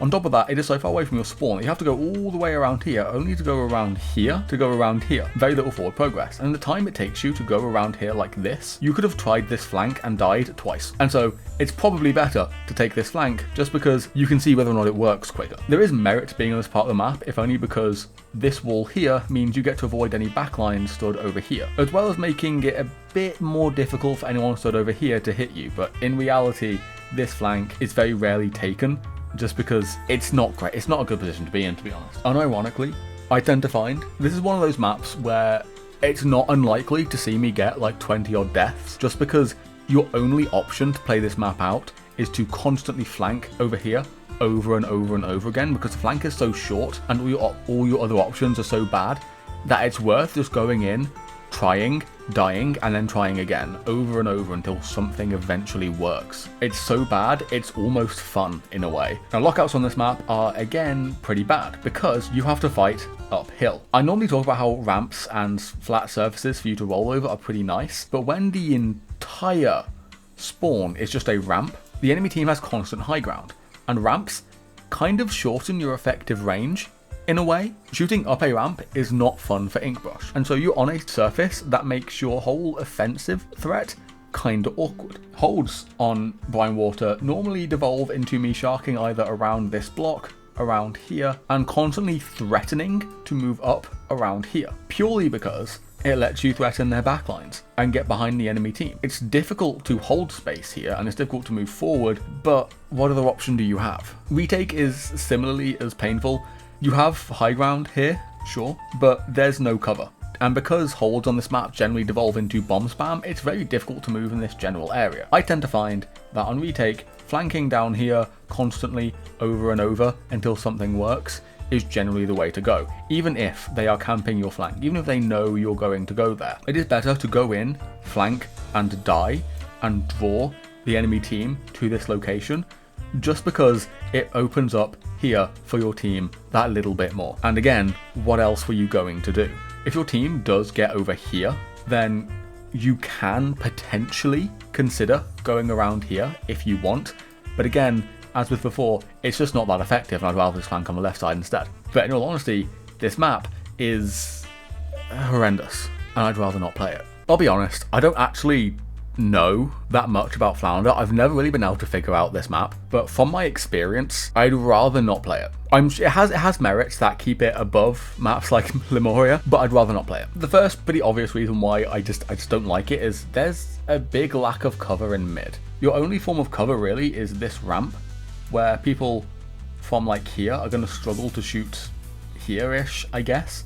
But it feels like there's nowhere really on top mid for you to stand. And on top of that, the only way forward is through a graded bridge, which everyone's going to have their eyes on. So standing in top mid feels just kind of useless. Your other options, of course, are to take bottom mid over here, or take this flank over here. And well, bottom mid isn't that bad, to be completely honest. Especially on opening, because Brush can roll all the way to bottom mid, it tends to get there slightly before any other will want to, so that you can get here first, have advantage in the fight, kill them as they turn the corner, you know, that sort of thing, which does give you a bit of an advantage on the opening. But for general gameplay, bottom mid doesn't feel all that great, because your only option really is to paint this wall, or this wall, or this wall, and try to flank. Inkbrush will struggle with, because it's such a short range weapon, painting walls isn't actually all that easy, and you've got to flick a few times to paint these walls, you've got to flick a few times to paint this wall, jump across, get up, and by the time you've taken this, if the enemy team has spied you, you're dead. If you've beaten someone to this flank, killed them, and then tried to take this flank over here, they've likely called it out, which means the enemy team's eyes are looking directly at you. But it seems alright, I suppose. Now, the flank over here is a really difficult flank to take, literally because the wall is so high that you cannot paint the entire thing from the floor. And you have to, like, paint it a bit, go over here, and then paint again, which makes the flank a lot slower. Now, paint it once and you don't have to paint it again, usually, but that doesn't necessarily make it a good flank. On top of that, once you pop up here, again, there's no cover to hide behind, so you have a very short time to get stuff done before you get beamed down and killed. You have to fight people on the zone, because this ledge here makes it really hard to move into their cubby. You could try and sit under the ledge and fight someone over here, but again, you don't have much time before they turn around and shoot you. And so, while I still don't really understand this map all that well, it seems like it has the makings of a not horrendous mid, though I could be entirely wrong and it's actually horrendously horrendous. We'll see. But that's not actually the reason why I think this map is so bad. I think this map is horrendous because of, again, its hold and retake. On hold, Flounder Heights is a really snowball heavy map because once you capture the zone, you capture all of top mid, you have high ground against the enemy team who's trying to fight uphill to get back in, which is a very not great situation to be in. But it also means that weapons that excel on this map are weapons that excel with high ground, who can excel fighting around here, or around here-ish, and that's sloshers and blasters, that sort of thing. For Brush, you don't want to fight over here because you're directly in the sight lines of the enemy team, and so instead you generally want to fight on the low ground, which is kind of awkward because this part of the map isn't actually all that useful, and you gain most of your value by threatening to flank the enemy team, which tends to slow them down a bit, but you can't get much value out of it. Now, if the enemy team is all fighting this way, they don't have their eyes on you, and they send someone up snipe, this flank can happen, and you can get stuff done. If you're so inclined, you can paint the Inkrel here, so it's an option they don't have, but generally you find yourself playing in the low ground where it's not all that great, but I mean, you can do it. Another interesting note, which you may get some value out of every now and then, is that this wall here is paintable. And while Inkbrush can't ledge camp here from the floor, if you paint this wall, swim on the wall, and then squid roll off of it, and then flick this ledge, it is possible to kill any long-range weapon who is stood over here, which is quite nice. On top of that, sitting in this area does serve the purpose of denying flanks round this way, as well as round here or round here, which, again, allows the fight for your team to happen only in this part of the map, which is a very valuable thing for them, just not great for you, because you don't get to play proactively. Now, on retake, this map is hell, actual hell, because as I said before, the enemy team has high ground, and you have to fight uphill. As I mentioned with Brinewater, fighting uphill is not a good thing for Brush, it pretty much never works out. And so this ramp is a non-starter, pretty much. This flank over here is one that your team will want to take, but it won't be you who's taking it, because being on this wall isn't actually all that valuable. You can only threaten people from here, and if you drop into this cubby, you will be beamed and murdered. Not a great position to be in. Your main options on Flounder for retake is to play around this street and threaten different flanks. Either this flank, this flank, this flank, this flank to get on zone, this flank around here. You have a lot of options to mix it up a bit. And these flanks are ones you can take. You can also take snipe to get into this street a lot more easily without having to deal with people up here or even over here looking this way. And these are options you can take. They are quite difficult though, because the enemy team will expect it. They will dedicate a player to just make sure this area is clear, stand up here, paint out, paint around here. Just ensure that it's impossible to move through street is kind of the point. And so this is your only option. So while you have a lot of options, it can be a bit difficult. It's important that you make sure that you mix it up a bit. Don't take the same wall 2 or 3 times in a row. But I just find that trying to retake on this map is quite difficult. And so again, because it lacks a lot of agency in the same way Museum removes a lot of Inkbrush's agency, I can't really put Flounder all that high. Now Umami from the second wave of DLC is again kinda good, surprisingly. Now mid looks a bit barren, but interestingly, Umami does have a decent bit of cover. You have this bit here, this over here, here, here, bit here, and the 2 pillows, which means that you can actually move around quite safely on Umami, especially since these walls here protect you pretty easily from people on top mid. It's not amazing, perfect cover that makes you immune from top mid, but if you can stick to these walls, you'll have a pretty easy time of it. On top of that, this ledge here lets you easily transition from this side of the map to top mid, which again is really useful. Being able to sit close to these walls as well lets you ledge camp top mid, and so you have a lot of ways to easily impact top mid, believe it or not. Another thing to mention is that you can really easily move from your court to mid to their court, which means that Inkbrush can really easily threaten flanks on the enemy team. I tend to find that playing around the right side, playing around right pillow especially, really opens up the right side of the map for my team, as people top mid, as well as people in their court, tend to look this way to try and deny my flank, as, you know, they kind of have to do. And I think mid is just a really, really nice on this map. On top of that, you may have noticed, it is possible for you to roll from your spawn all the way into court, into mid, into court again, all the way into enemy spawn without ever needing to jump, to paint a wall, to do anything. This map allows for some really, really deep lockouts. In practice,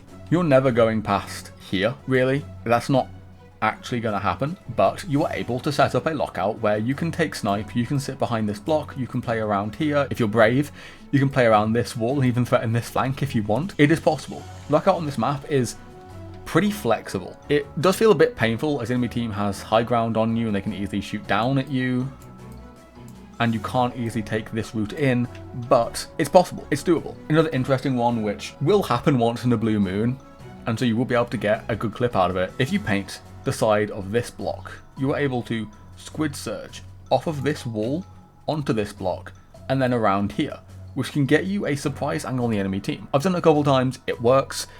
It's very rare that you ever pull this off, but it's possible, especially if the option to sit around here or around here isn't an option. It may be something worth thinking about. But the reason why I can't put this map right at the top has to be retake, because retake on this map is incredibly difficult. Your 2 main routes are to go around here and drop here, or to go around here and play around this wall, and this block to threaten flanks into court, which they're options, but they're not great options. Right, the drop, first off, is incredibly difficult. If they have a backline player, they're normally going to be sat around here.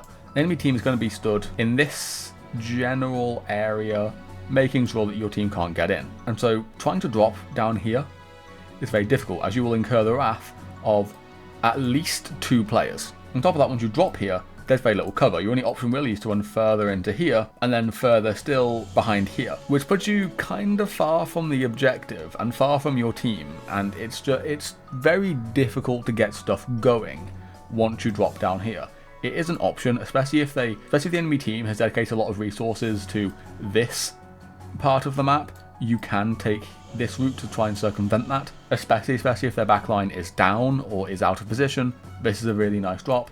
If they've dedicated a player here to camp this area, you can easily drop on them to try and take them out and then kind of rotate around here.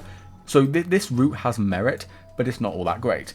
In most scenarios, you'll be wanting to take this route over here instead, because, well, you have cover here, here, here, You have this bit of cover if you can clear it out. You can stand by this wall as cover. You have this as cover to move forward. This as cover to move forward. It gives you a really clear route forward where you can be safe at nearly every step. It's difficult to pull off, and it's really, really difficult to move forward, purely because you'll have a player here trying to beam you, a player here trying to beam you. You could potentially have a player here trying to get like fall off shots on you. Players here won't try and shoot you, but you'll have like 2 to 3 players trying to murder you. But that's kind of why this flank works, is because the players here and here are things that your team won't have to worry about. And again, as I say quite often, this flank is difficult, but it works because it makes your team's push easier to pull off, alongside this flank giving you easy routes forward towards their zone. And so this map is actually pretty good, but I think its lockout is a bit too much of an issue to put it as one of the best, alongside its mid being a little bit too barren for my liking. Okay, final stretch. Manta Maria is, honestly, I think it's kind of good, actually, for Brush, to be completely honest, and I'm shocking myself with this ranking. But like, again, looking at mid, it seems like it's kind of barren. There's no cover. Open space, all this is open space. But interestingly, this pillar divides mid across this line, so much so that you're pretty safe if you're in this general part of the map, except for people who are on the high ground, who can easily shoot down at you. So the lack of colour doesn't actually feel all that bad on this map. On top of that, the really important parts of the map that you want to focus, bunker, you have a few ways of getting to. You can of course take the grated bridge over here, either from your bunker or from a little pillar in mid, which gives you the ability to mix it up. Depending on which way the people on bunker are looking, you have the option to go this way or this way. And because you're so high up, people on the low ground can still shoot you when you're on this grated bridge, but you move so quick that they won't really have time to react and shoot you down in most cases, so long as they're not expecting it. So you can generally just run at their bunker and shoot things, and it can work. On top of that, you have a flank on the right side, which again is surprisingly good. The enemy team isn't really going to commit people to standing here to deny your flank. They may have people on this wall to deny flanks, but not for long, just because this isn't really a part of the map that gives players a lot of agency, even though they are long range weapons, so they're not going to stand there for any longer than they have to. Meaning, if you time it right, this flank, pretty easy. On top of that, this entire wall from here around is paintable, so you're not always going to be popping up your head at the exact same point, which in a way makes it a little bit safer. You can also use it to fight in their street, fight people on this ramp, get flanks around here. And so this flank is a bit impractical, but if you can pull it off, it's pretty strong. Your main struggle, really, in mid is dealing with people on the far left here. Because there is no cover, there is no way for you to approach anyone who's in this corner, or just sitting back over here. You really need your team to help you get rid of people over here. If they approach these ledges, or they get too close to this little block here, you can climb these walls, you can ledge camp and do some interesting stuff, but that requires the enemy team to make the mistake of moving forward against a brush. So it's kind of iffy. Another really interesting feature about this map is your ability to actually enter their spawn, because you can do that. You can go into street, drop down here, and go all the way around. You can go on this ramp, you can go around here. You have a lot of options in terms of actually getting into their spawn, which is pretty useful because on retake, the enemy team generally wants to be taking this side, give them a bit of safety. They will have people in street, but they won't be dedicating most of their team to street, 1 or 2 people. They'll have their backline over here, a player trying to poke down here. And this flank, while incredibly long, you need to be careful about how long this flank is, because if you take it too late, then they can just get a free push on your team. But this flank is really useful at getting behind their backline and stalling out this spot for a while the enemy team tries to set up, which is really nice. And then, once you get bullied out, you can just drop down here and then flank all over again. So that's a pretty interesting game plan.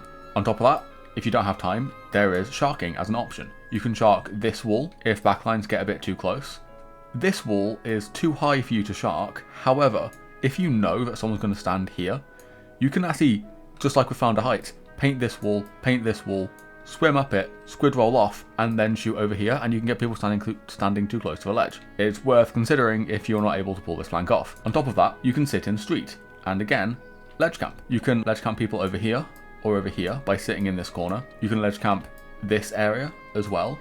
You can threaten to flank and then if you realize halfway through that you were never going to pull it off in the first place, you can still just sit here. You can also catch people who try to drop into street. This is a pretty dangerous spot to be in. Also, if you paint this wall and squid surge off of it, you can land here to deny ramp if you really want. Though again, bit of an iffy choice, but you can do it if you want to. And so on hold, you have a lot of options, surprisingly. Now retake on this map is where it really starts to fall down the list a bit, because again, one-way drops, it's not great. Your team wants to be pushing out this side, which is pretty lucky for you, because you don't want to be playing on this side of the map. These one-way drops are not good for you in the slightest. This is way too high, you can't clear out this part of the map before you drop, so you're generally dropping to your death. Same with here, except you're a bit more exposed. You generally want to be playing in street, but the issue with playing in street is this ledge is easily predictable and easily camped, so you can't easily take it to get into street, and here means you have to climb a wall from low ground, which if the enemy team sees you doing it, you're pretty exposed. If you're able to get into street, either by bombing it out, or if you're playing Nouveau, which I would personally play Nouveau on this, just sneaking your way in, just finding some way in, catching some player looking in the wrong direction, and you get in, you can play around bunker, which is a really nice area to play around, because again, they generally like to dedicate a player here to maybe camp these walls and watch street, and because they likely won't be able to see which wall you'll be climbing from, you can pretty safely get onto this wall. Sitting in squid form on this wall is pretty difficult to see for players who aren't looking for it, interestingly enough, so you can stay pretty hidden, and you have the option to either drop into bunker, to fight on bunker, to ignore bunker, skip bunker, go for grates, where you can normally catch a backliner, or go grates all the way over to zone. And because these zones are pretty small, the option to neutralize them is really easy. There are a lot of games where you'll see me run over to this zone, neutralize it, run up here, sit behind this block, and just constantly neutralize the zone over and over and over and over until the enemy team dedicates 2 players who try and get rid of me. Which is a really interesting game plan. It's one that again shifts pressure away from this side of the map, which is where your team's going to be, and towards you, which makes your team's life a lot easier. While you're here, you also have the option to drop down to the left, which gives you a slightly safer and quicker route. Well, it's only safe when the enemy team isn't expecting it, because this is a drop, if a player is sharking over here or over here, and they expect it, you're dead. But if they're not expecting it, this is safer and quicker and gets you to the zone quicker, which lets you enact that game plan a lot quicker. And so I've been kind of quick with this map because I don't really have much to say about it. It's quite alright, the train in mid is pretty cool, the lockout is surprisingly nice for a map with a lot of one-way drops, or it gives you a surprising amount of options. The main failure of this map to me really is the retake, but if you're able to win the early game and get a lockout going in the first minute, you can normally 100-0 from there without ever having to worry about lockout in the first place. So it's pretty decent. Barnacle. This is easily another of Brush's best maps. I don't know, of these 3, I don't know which one is best. I am personally leaning towards either Robo or Barnacle or Mako. Actually, I don't know which one's best, but it is up there. It is up there as one of the best maps for Inkbrush. One of the best maps for Inkbrush in the game. And the main reason for this is because mid is incredibly good for you, right? You have a lot of cover. These walls, nice cover. Some nice cover. This is cover. This is cover. This can kind of be used as cover for players stood on plat. On top of that, it has flanks. This is a flank. This is a flank. It gives you a lot of options to threaten their plat without having to worry about running through the zone, which is really nice. Another key thing to mention is that these pieces of cover are pretty short. They're tall enough to protect you, but they're short enough to where not only can you easily poke people who are sitting on and behind these ledges, they don't block your vision. You can take this flank knowing exactly what you'll be met with when you turn this corner, which is really good for planning out your flank, making sure that you turn the corner at the right time. It adds a lot of safety, and so again, really nice. You have a route to get onto your plat. If there's a player stood up here, they'll struggle to hit you if you hug this wall. If there's a charger over here, you can move in such a way to hug this wall and then interpose this block, like this for example. There are options to move forward that keep you safe, despite the surprisingly sparse amount of cover. If you have a team fighting over here and the enemy team is looking this way, this is still pretty safe. If you jump in and you're far from this flank is also an option. It's not as safe because you don't actually have that much cover. The enemy team can easily stand here and shoot at you, with your only thing to keep you safe is this short block. It doesn't feel that great, but also it alleviates pressure and you can stay there for a bit. It's pretty nice. If the enemy team is flanking this way and you happen to be in the area, standing on this block gives you perfect coverage of the streets to easily pick up a kill. Running along these little walls are surprisingly good mix-ups, as players tend to expect you to take this route or this route, so walking on top of this block can and will catch some players stood over here off guard, which gives you enough time to pick up that kill. On top of that, standing on top mid, while a bit predictable, gives you really good coverage of the back of zone, which lets you easily neutralize and cap if you're really fighting to cap the zone. If you are on plat and any team is fighting you and you get forced down, you don't have to back up. You can fight down here in this small court area, which again, while it doesn't have much cover, you have this little block which won't protect you. You have this wall you can shark on, which can honestly keep you pretty safe. In a 1v1, they have to commit to either fighting you from here or down here, and no matter which option they take, you have an option to deal with it. Like if they're down here, you just take plat and fight on plat instead. You can ignore them for a bit. If they fight you from up here, you can ledge camp them from behind the wall. You have lots and lots of options.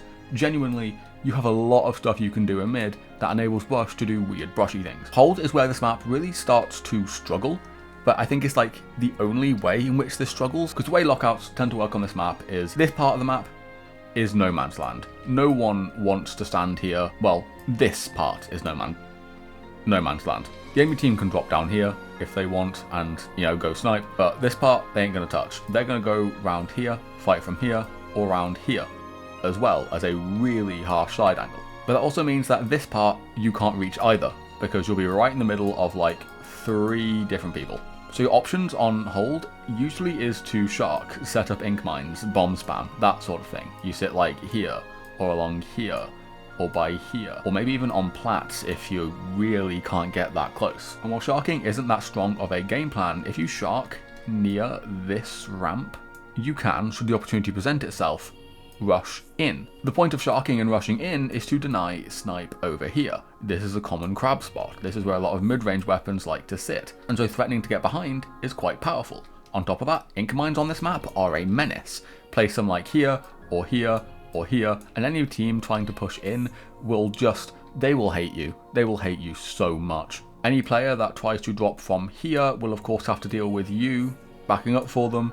It's not ideal, it's not very safe, but the thing is that lockout on this map is incredibly oppressive, to the point where your lack of options doesn't matter that much, because the enemy team has to first go from this part of the map to this part of the map, to then clear out this part of the map, to then fight on zone. That's 1, 2, 3 steps to get to the objective, which means trying to break lockout is incredibly difficult, to the point where you don't need to do much. The map does most of the work for you. And on top of that, once enemy team gets past this point and start fighting over here, the map's really good terrain starts to come back in again, to where you can start fighting them again. You can take these angles around here. You can play around this ledge to make plat an awkward place to sit. You can start to make good use of plat again. So they get to use a lot of resources just to enable you to be able to do your thing before they even get to zone. And while this is a very lockout heavy map, you have a lot of options for retake, which is quite rare for maps like these. Specifically, the left side is a major focus for you, because again, you can't go through this way because you will get lasered down. The entire team's going to be looking at it, but you can drop this way pretty safely.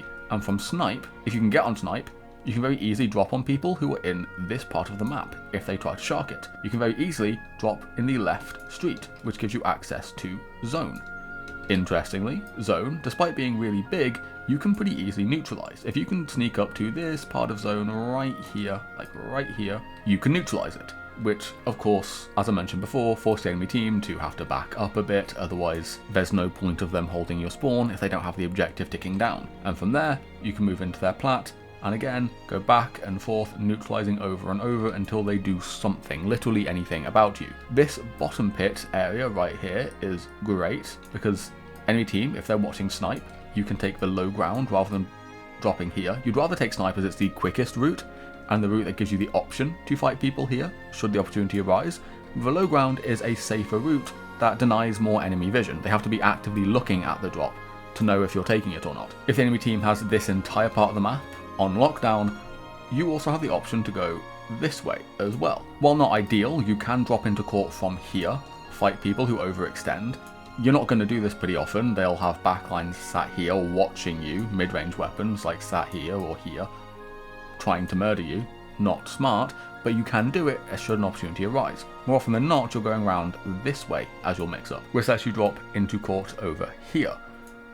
It's not safe. Again, players sat over here will watch you, but if they don't see you doing it, or they just haven't turned their heads just yet, this drop is pretty safe, and I pull it off surprisingly often, which then forces, of course, players around here to not have to deal with your team pushing this way. And it's only the players in the close quarter parts right here that can deal with it. Again, lightens the load on your team. But it also puts you in a prime position to start moving forward, because once your team clears out this part of the map, you're already in position to clear out Plat. And once you clear out Plat, you're already in position to start clearing out this street, to start getting zone, to move over here. This position isn't all that safe, can feel a bit unreliable, but if you pull it off, it puts you in prime position to complete each step as they arise. And so it's pretty nice. Genuinely, this map and its terrain just makes it so that Inkbrush is just allowed to do Inkbrush things at every stage of the game. Even in very restrictive parts of the game where you're on lockout, on a very lockout favoured map, you're still given options that feel powerful enough to where Inkbrush actually has agency, something that can't be said for most of the maps in the game. A Humpback, I'm not sure. I'm debating between it being alright and it being kind of good, and I think I'm just gonna put it in alright, because this map is, again, kinda decent. You have cover in mid, which is pretty nice. You have these walls, which can keep you alive. These walls also act as like mini flanks that take you around the zone. They're not safe. They're going to be very difficult to pull off because, of course, players sat over here will try and watch you. This flank puts you directly in the line of sight of players over here, but you can try and pull it off. On top of that, due to the weird curvature of the map, standing on this wall or this wall lets you really easily neutralize and potentially even cap if they're not putting up much of a fight, which is incredibly nice. The map is so close quarters, though, that teams like to run a lot of short range weapons, a lot of your bad matchups. Things like sloshers and rollers are pretty strong on this map, which is not great for Inkbrush, since those are your bad matchups and you're playing your bad matchups on a map that's kind of really only okay for you. But you do have options when it comes to fighting in mid, because again, you can flank. On top of that, chargers and long-range weapons are somewhat strong here. Chargers not necessarily strong because of the way the map curves, but long-range weapons are always going to be in the back of your mind. Usually they'll be sat over here or over here, and depending on what part of the map they're on, you'd probably want to take the opposite side. So if there's a charger here, you're probably playing to the left side, using this cover, taking this flank, trying to move around here, potentially. If there's a charger or a heavy over here, you play to this side of the map, around this piece of cover, around here, trying to murder over here, on here, this sort of general area. And while there are flanks, while you can take this route around, or you can take this route around, these flanks are very impractical. They avoid mid entirely, are incredibly long, and run the risk of the enemy team just like seeing your flank and just moving forward while you're not part of the game. But where these flanks become relevant isn't actually in neutral in mid, but instead on lockout, because it does give you the option to get into their spawn area, which is very important when playing on Humpback, because enemy teams on retake have like 3 options. They can go around this way, drop down here, drop down here, drop down here. That's like 4 options. They have a few options, and so it's important that your team takes one side of the map to constrict the enemy team's options like this, so that your team in like mid and playing around here can have an easier time of it. Issue is, Inkbrush isn't the greatest thing to flank around here, because you only have like one piece of cover, which is a pillow over here. And Brush does not have any tools to try and force its way through this choke point, which means you have to get there before the enemy team is able to stop you. And normally that's pretty good for Inkbrush, because you have a really fast roll. You can move across the map faster than any other weapon. But because the route to get there is a jump onto a hop onto a drop, you're not actually going to be that much quicker than most other weapons, because you don't actually have that much of an opportunity to roll. Instead, on retake, I try to leave that to my teammates who have more forcing specials, or who have like a Brella shield, a Tentabrella shield, a reef slider to get themselves in. They have some form of way of forcing it, something that you don't have. If you play V-Rush, you can probably like whale your way in. Nouveau with Hammer, you can use Hammer to try and like stop the bombs from bombing you out, but players will just shoot at you and kill you through your Hammer, so it's not that reliable. I instead prefer to play around this side of the map. I can shark these ledges and be pretty safe. If the enemy team knows that I'm here, I can still ledge camp to make sure that they don't get too close to these ledges and force them to have to use their resources to drop rather than just dropping for free. If they don't know I'm here, sharking these walls, waiting for them to drop and then picking them off is another good option. If the enemy team drops down here but leaves this side completely ignored, you can easily take the high ground over here, including this little wall right here, to fight people who are down here, which is a really advantageous position. Like, you have high ground, you can probably hit them and they won't be able to hit back, which is really, really nice and a rare thing for Inkbrush to have to deal with. And on top of that, let's say the enemy team is able to force you out of here. You don't have to give up your life. You can back out through here and play around this wall, which makes it a lot more difficult for them to go from here straight to zone. So you still have options even if you are forced out. So I prefer to play around this part of the map. You also have the option to shark around here to catch drops. You can also play around here. If you have a teammate who actually gets through here, you can jump out from here to go here and trying to force your way even further into their spawn.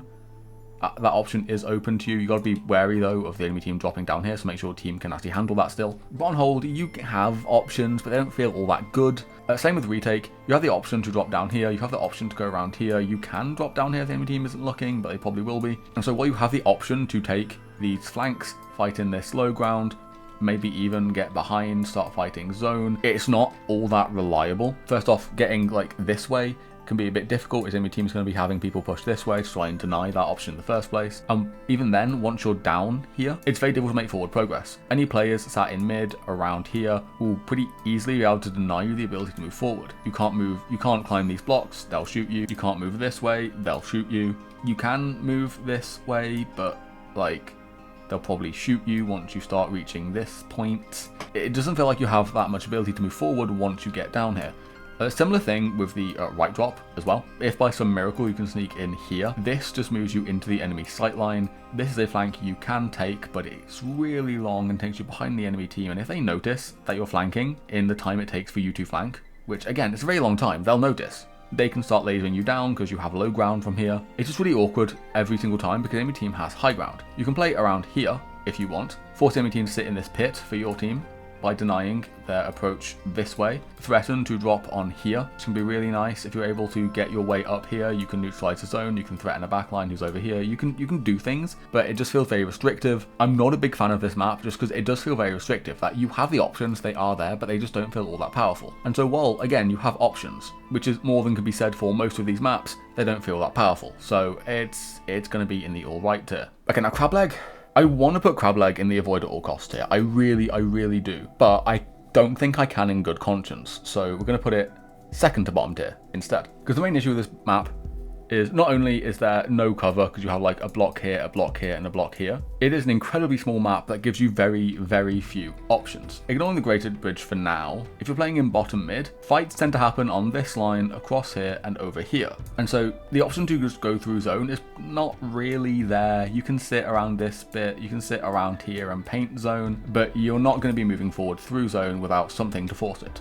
Now, this is a flank, and this is a flank, but in practice are never really going to happen. Right, the left flank has this block that lets you move up here, but this is not only a really exposed jump, this is a really exposed jump where you have nothing to protect you from any players who are stood in this general location. And so you can take this jump in theory, but unless your team is making plays on this side of the map already, this will get you killed. And so something you can only really take if you happen to already be in the area and your team is trying to force something. Similar thing applies to this drop over here, because you will be on low ground, with your only way forward being a ramp right here.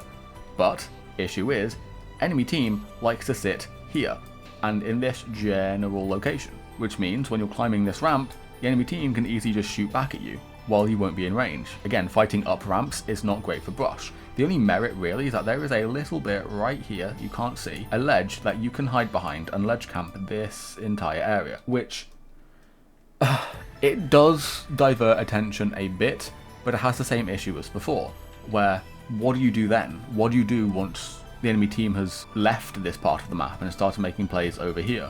You go around here, but then they'll just beam you again. This flank exists, it's safer-ish than this flank, but it's never going to happen in a real game. The way for brush might be to play around grates, and potentially, but there is one major, two-ish major issues, but the biggest one has to be the back line, because they are likely going to be sat here. Like currently we are in pencil meta, also maybe potentially heavy edit meta, but Crab is a very pencil favoured map, and they will likely be stood over here, which makes movement on the grates very difficult, because so long as you're stood like in this general area, the pencil will be able to murder you. and you have no cover. Your only piece of cover is a little pillar, very small pillar right here, which you cannot reasonably play around. On top of that, second reason this is quite difficult is enemy team will be playing on low ground, and because you have no cover and they can shoot through the grates, it's pretty easy for them to hit you and murder you. And so grates is not an area you want to be on for any longer than you have to. It is nice when there is a player on the grates, like if you see a Splashomatic over here, for example, you can climb this wall, sneakily try and get up and murder them. It's not easy if there are players looking down the zone, but if this wall's already painted and you can quickly get your way up, it's potentially possible. But trying to get to this side of grates from the left isn't happening because again, backline and people in zone will just laser you to death. But I suppose the option's there. But let's say that you're able to get past grates and you can get up here. Like this general plateau-ish area is somewhat safe. Players on low ground can't hit you, this block denies sniper vision, but how do you move forward from here? How do you make any progress? It's difficult to affect this part of the map from here without dropping, which gives up your safe position, and you better get the kill, otherwise you'll be dead immediately. And so dropping down here is something that you can only really do once your team has got plays going on this side of the map. I'm noticing a pattern, aren't you? And let's say you get a lockout, you can move over this grated bridge, but the enemy team likely won't let you, because again, you're really exposed. This isn't good cover. This is not really good cover. If there's a player stood here, or a player down here, this bridge is no longer an option, and you don't get to move forward. You just get to threaten it over and over. If the enemy team decides to drop here, you can move around here from bridge and try and murder them, assuming there's no one lasering you from here, but it's difficult, especially if they're expecting it. And it looks like you're able to flank all the way around here to get to their charger, who might be setting up here, but again, this is an incredibly difficult flank. Any team that lets you pull it off was never going to win the game in the first place. Now, if your team is able to wipe the enemy team while you are over here, you do have the option to set up a somewhat deep lockout in their spawn, which you can do. This wall keeps you pretty safe, as well as this wall. There is also a pillow over here, which you can run back behind should they try and force you out, and you have the option to back up to the side. You don't really want to be backing up backwards, since, you are directly in the path of the enemy team at every single point of your backup. So you want to be going to the side if possible, and you again can stay safe by this wall and ledge camp. On lockout though, more often than not, you're sitting in this general area and ledge camp the enemy team, waiting for them to do something, because you lack a lot of agency here. Same thing on retake as well. You could drop down here, but the enemy team is watching it, so this is a very difficult drop to make. Plus, your team is probably going to be taking this drop instead, so you want to be avoiding it. You have the option to go through the grates on left, and the drop on right, and they all have the exact same issue, which is, it's very difficult to move forward. You can take this grated bridge, and then take this area, and then take this area, but at every stage in the game, this bridge leaves you exposed to people over here. This bit leaves you exposed to any charges up here. This bit leaves you exposed to people over here and charges up here. And let's say you're able to get to this point and you clear out this part of the map and you get to drop down here. The zone is so big that you can't neutralize it, and you have so little cover in this general area that it's really easy to dislodge you. Now, it does, of course, mean the enemy team is slightly moving backwards to stop you, which makes your team's push over here a bit easier, but at the same time, it just isn't that great. Now, the drop on the right side does look slightly better, because you have cover, a bit of safety, and you're closer to the zone, which means you got to go through a lot less steps, but chargers over here will laser you, people shocking here will laser you. This is a bowl where you go to die, and so your only option when it comes to taking this route or this route is that you need your team to be making plays on this part of the map already for you to be able to do your thing. Essentially, this map removes all of your agency and makes your life very difficult. You have things you can do, but they're just not very powerful, and it just feels like you're reliant on your team to win the game for you.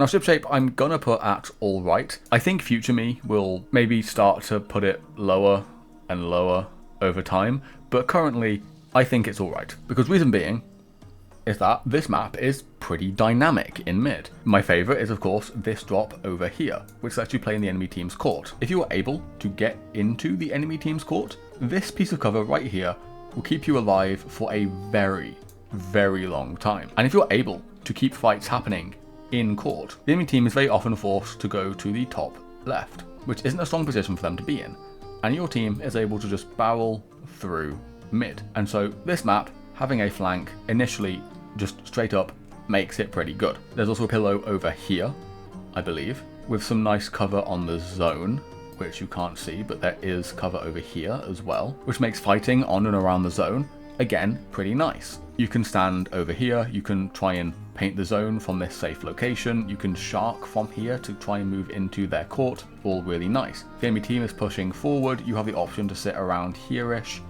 around here, in this general area to try and deny forward movement, if that's what you need to do in that moment. It also watches flanks over here.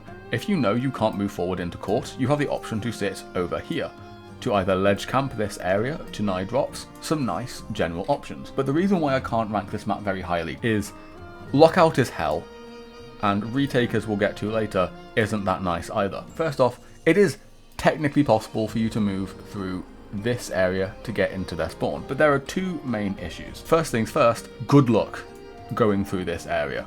It's not happening. Not in any real game. The entire enemy team will be over here-ish, maybe one player over here, and they'll all have eyes in court, as that is the most important part to retake, which also means they'll have eyes at anyone who moves through court into this street. This flank is very, very unrealistic. You can shark these general areas to threaten it, but it's not happening.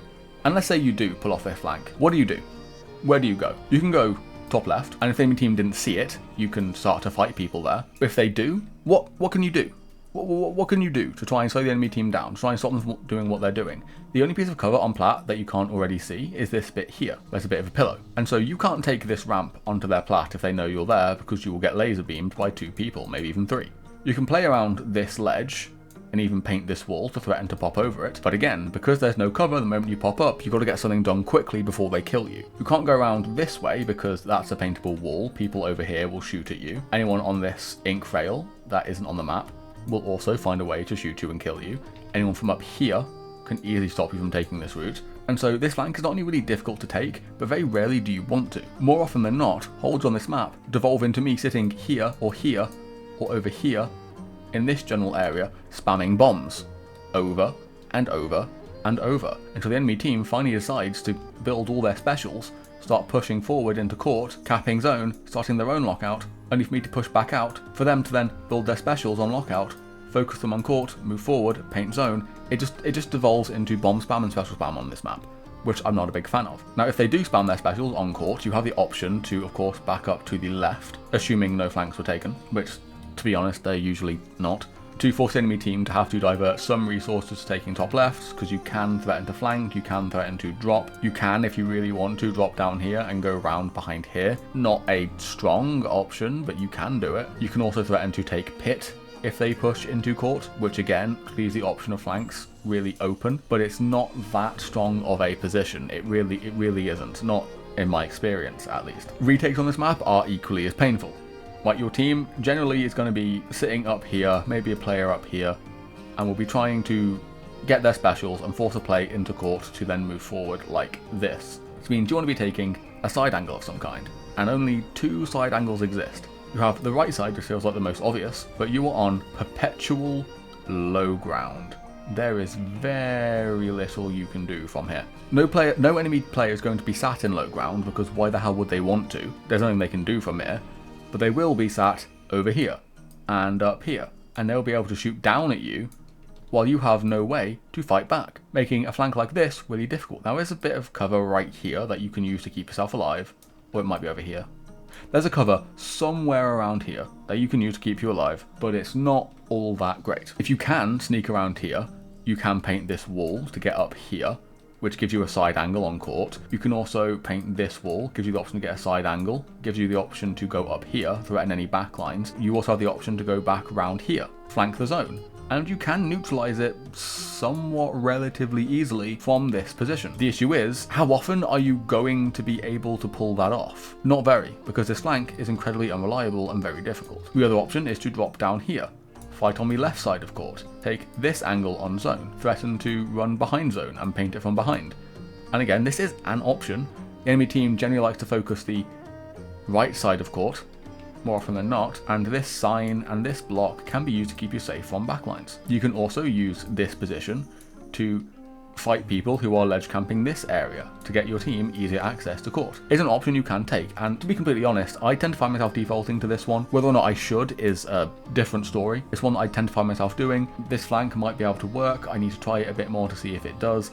I just don't think it's all that great, but I just tend to find that this map's mid If you can keep this map in neutral forever, it doesn't feel that bad. But the moment people are forced into their spawn, either the enemy team in their spawn or you into your spawn, it feels like a lot of your agency is once again taken away and you're reliant on your team to win the game for you. So I'm just not a big fan. Now Bluefin, I'd just avoid at all costs. I'd rather not play it. If I could never play this map ever again, my life wouldn't change. And that's just because mid is really awkward, right? This map's main gimmick is that it's split into two mids. Now when the zone is in the middle, which is when it's either neutral at the start of the game, you won't find the zone in this position very often. But when it is in this position, it's worth noting, there is very little cover. These blocks don't rise until the zone is on the opposite side. So this area is completely flat.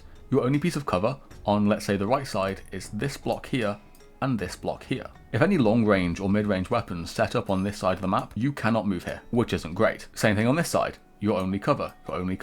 Any long or mid range weapons set up over here makes this route completely unviable. You are forced to play around the zone, which is where everyone is looking and is incredibly unsafe. Generally, on this map, you have to find out where their backline is and just pick the opposite side of the map and pray, because you're not going to be able to move forward very easily. On top of that, this is not only a one-way drop, but a one-way drop with a bottomless pit if you don't jump far enough. Same thing over here. And on top of that, you're also denied the ability to move to the sides of the map, because, oh look, bottomless pit. Which means, if you commit to a push, you are forced to commit forwards, and only forwards, which generally leads to feeding. But what other option do you have? You don't have any. This map generally for me devolves into me playing vanilla bush, spamming bombs and farming for my specials. I can use that as a way of forcing myself in to displace these long range weapons stood in these positions to try and get something done. If you are able to get yourself on zone and fight on zone, you can use this high ground over here to get something done. You can play around it, you can play to shark and camp these ramps if you can get close enough, but your options just feel very limited. Now on hold, the zone isn't here, but instead over here, with this little part of the map finally rising so that you can use it as cover. Not that it matters, because the way holds tend to work on this map is the enemy team sits up here, farms their special for a bit, pops everything, and drops down here, which means you don't want to be anywhere near the zone when that happens. Your main option is to flank, to take this little lift over here, to raise up here, to jump off this block, to fight around here. Which isn't a great option for you, to be totally honest. It takes you out of the game for a good 5-ish seconds. This lift takes 2 seconds-ish to raise. You gotta go get to the lift, you gotta get to this block, squid roll off. In that time, the enemy team has ample opportunity to push down here, and so is very difficult to time. On top of that, if there is a player stood here to stop your flank, which there will very often be, this squid roll isn't happening, and takes so long to happen that the moment their team is ready to push, they can just abandon it and go all the way down here, and you have a long time before you're able to catch up, and so again, isn't very fun. This flank is one that works in theory, but in practice, very rarely works out for me. You have the option to sit on this little ramp here, which a lot of players surprisingly just don't expect, as a way of kind of sharking drops, because you can't shark this wall, can you? Because this is unpaintable, and this is death. And so sharking isn't really an option on this map either. And so again, is one that just kind of strips you of all of your agency. You have this flank over here, which you can take. It's not really a flank, because the enemy team is not going to be wanting to take this route anyways. They're going to be watching. Players over here can shoot this wall, if you try and paint it and swim across. Players will be in this little corridor anyways, so they'll be shooting you the moment you pop up. It's not great. This lift, you can't sneak over either, because there are lights over here that announce to the enemy team that you're taking it. And so this lift is only viable if the enemy team is wiped and you already happen to be in this area. And even then, once you get into this part of the map, there is very little cover. You can ledge camp players coming out of their spawn, but because they have spawn armor, this isn't a strong option. You can ledge camp this area, but because they have spawn armor, this isn't a strong option. And if you're down here as well, the enemy team can shoot you across here, which isn't very nice. And so even deep lockouts on this map, which are possible, aren't even that strong compared to a lot of other options. And so I just really don't like this map on hold. Now on retake, the zone is over here, and your team will want to push this way, ideally with their specials. And so the obvious option would be to take the left flank and go around here and go all the way up here and then drop on their backline.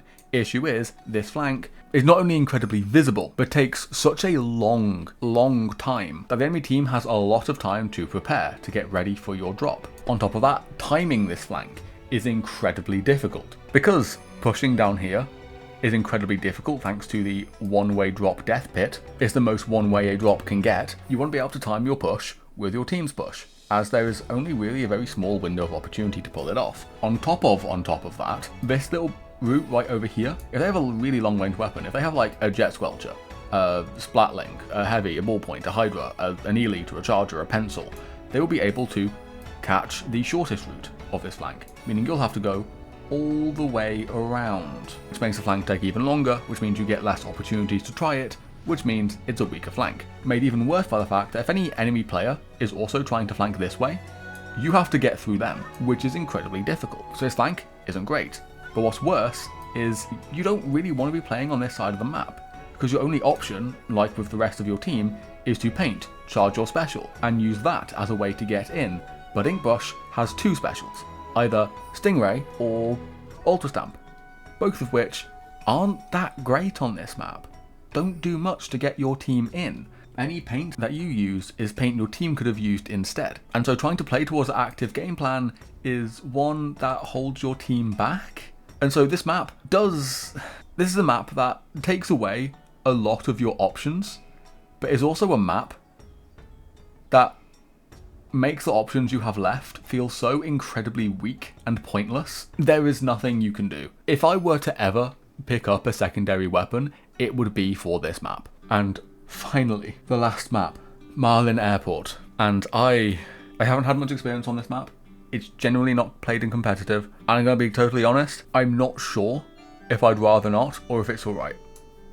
But I think I'd just rather not play it. Because the main thing that jumps out to me about this map is, of course, again, mid. It is a very cramped mid where you don't have much room to move, but also a very exposed mid. You have this block of cover, this little block of cover, this block of cover, and that's it. Standing in most places in mid is a position where you can likely be shot down. On top of that, these fans are very often raised and very often have long range weapons, which means standing anywhere other than directly behind pieces of cover leave you exposed to players up here who will just shoot you down. It's not nice. So even though you can safely sit in these areas somewhat, trying to move out of these areas is very difficult as you leave yourself exposed to players over here, players over here, players up here, players around here, if you're on this side of the map at least. I tend to find that unless I'm going down here, the left side of the map is the one I generally try to play around. If you want to, you can move this fan forward, which gives you a nice path you can roll through over here, which I suppose takes you a bit further out of the way, but players will very easily react to a part of the map moving and will likely shoot you down. So it's really difficult to move forward through mid. You have these flanks, and these flanks do in fact exist. But my main issue with them is, well, first off, they are low ground. Now, low ground flanks aren't always the worst, because low ground very often restricts players' vision. You can hug walls on low ground to make it harder for the enemy team to know where you are, if you're flanking, how far through the flank you are, that sort of thing. But these flanks are very exposed. Any player stood over here, will be able to see you flanking. And because they have high ground, they can easily stop you flanking as well. You can't easily ledge camp this because there is no requirement that there is a player stood around here. They will likely be stood over here. There's no point in ledge camping this. You have the option to use this block to jump onto the fan, but again, players here will just shoot you. If this fan is pushed forward, you can take this fan without ever having to need to drop it into low ground in the first place, but at that point, yeah, why does this flank exist? It's very difficult to take, very difficult to play off of. Same thing for the left flank as well. Once you're down here, your only way up is either through this block to jump off of or some paintable walls over here, which you can do, and if they don't see you, by some miracle, you can come up here. You can move around here, fight people over here, or take the fan. If the fan's down, you fight whoever's sat over here, or if the fan's up, you have a nice little paintable wall you can climb to fight people on the fan. It is possible to take these flanks and get stuff done, but more often than not, it's not going to happen because you're so exposed and so visible. On hold though, this map actually feels slightly better because this fan being raised gives you high ground, but you don't care about having the high ground on this raised fan, not normally. Your team does though, which turns this part of the map into a bowl. which means the enemy team is likely setting up over here, trying to flank over here, moving over here, and you'll notice these are all really short ledges that Inkbrush can camp. So you can shark around here, shark around here. There's a pillow in this general area that you can shark behind, shark around here. And the moment the enemy team starts pressuring you, you don't have to back up backwards. You can back up into this pit and jump out. Or you can back up into this pit, play around this ledge, and force the enemy team to have to drop into you, leaving themselves exposed to your team who's on the fan. And so this part of the map is slightly better in terms of lockout than it may initially seem, and if you get a really, really deep lockout, you can take this fan up here, and you don't really want to be playing on this side of the map. There's not much cover, easy to force you out, and whoa, no, you try and back up and you fall into a bottomless pit. Not great, but you can fight around here, delay their ability to move up here, drop down here, deny this flank angle, forcing the enemy team down this route. And if they pressure you out, you just drop down, move on to fan, and just repeat all over again. And so lockout, I think, gives Brush a lot of opportunities to do brush things, which is rare for a map, and is probably the only thing keeping it from bottom tier. Retake though isn't fun, because this fan gives the enemy team high ground, and this part of the map becomes a bowl. You generally want to avoid this part of the map, but the issue is that your flank angles are this way and this way. This flank takes a really long time, it's really easily visible, since you gotta move this fan over here, the enemy team will see it, and then you gotta drop down here, the enemy team will see it. If you do manage to take a fight in court, win somehow, you have the option to drop down here, which is an interesting flank angle. The raised fan actually makes this part of the map feel a bit safe, since no one's gonna fight you from this side, they'll only be fighting you from over here or over here, and players aren't gonna be over here because they're doing lockout. You only really have this angle to be concerned with. This little piece of cover over here lets you actually stay here and stay pretty alive, and you can constantly threaten the zone. Being down here doesn't feel all that bad. The issue, of course, is just, you know, future prospects. How do you get out of here? And the answer is, I don't know. I don't know the answer, but it's an option you can take. The other flank here is alright, but it's very difficult. It does let you sneak past the fan, which is pretty nice. Issue is that this is a pretty difficult choke to get past, and so if the enemy team is expecting it, they can very easily drop down here and stop you. You of course have this route to get around, but it's such an incredibly long route that it's not going to happen in a realistic game, not from my experience, that is. But if you can pull off this flank, you have a few options. First off, you can climb this wall and fight on fan. I don't know if it's the greatest of options, because you'll likely have two players who will be looking at you, and because you don't have that much cover, it can be a bit difficult. You have the ability to climb up here and run on the grates, which again, you being in this general area does make fan pretty useless, which opens up your team's ability to fight over here. So it can be a decent option, but I find it pretty difficult to pull off. You can go around here and start fighting on zone. The zone's pretty big, and this piece of cover right here makes it so that it's difficult to neutralize. It does mean that if you can get on the zone, you're difficult to dislodge, which is really nice if you're trying to move enemy teams away from plat and towards zone for your team to push through. So it's not the greatest, but it's an option you can take should you want to. All of these options of course serve to relieve pressure from plat, which is kind of what you want, and so I tend to find this flank and just angling in this general direction to be your more reliable option. You of course can drop down here as a mix-up, but yeah, Marlin, it's another map where I just feel like while I do have options, none of them feel good enough to be worth trying. And so, you know what, I think I'm putting it in alright. I think I am. I wish I'm not going to make a middle tier, but I guess putting it here is like a middle tier, I suppose. But I think that's it. I think that is every single zones map in the game. Oh my god, it's finally over. I had to record this in 5 sittings. Okay. Do I want to make any last second changes? I feel like people seeing Hagglefish so low might be scary to some, but I'm committing to this. Same with Undertow being so low, actually, but again, I think I'm going to commit to that. You know what? No, I'm happy with this. Yeah, no, I'm going to leave it like this. Maybe some iffy takes there, but it's whatever. It's my list. It's my opinion.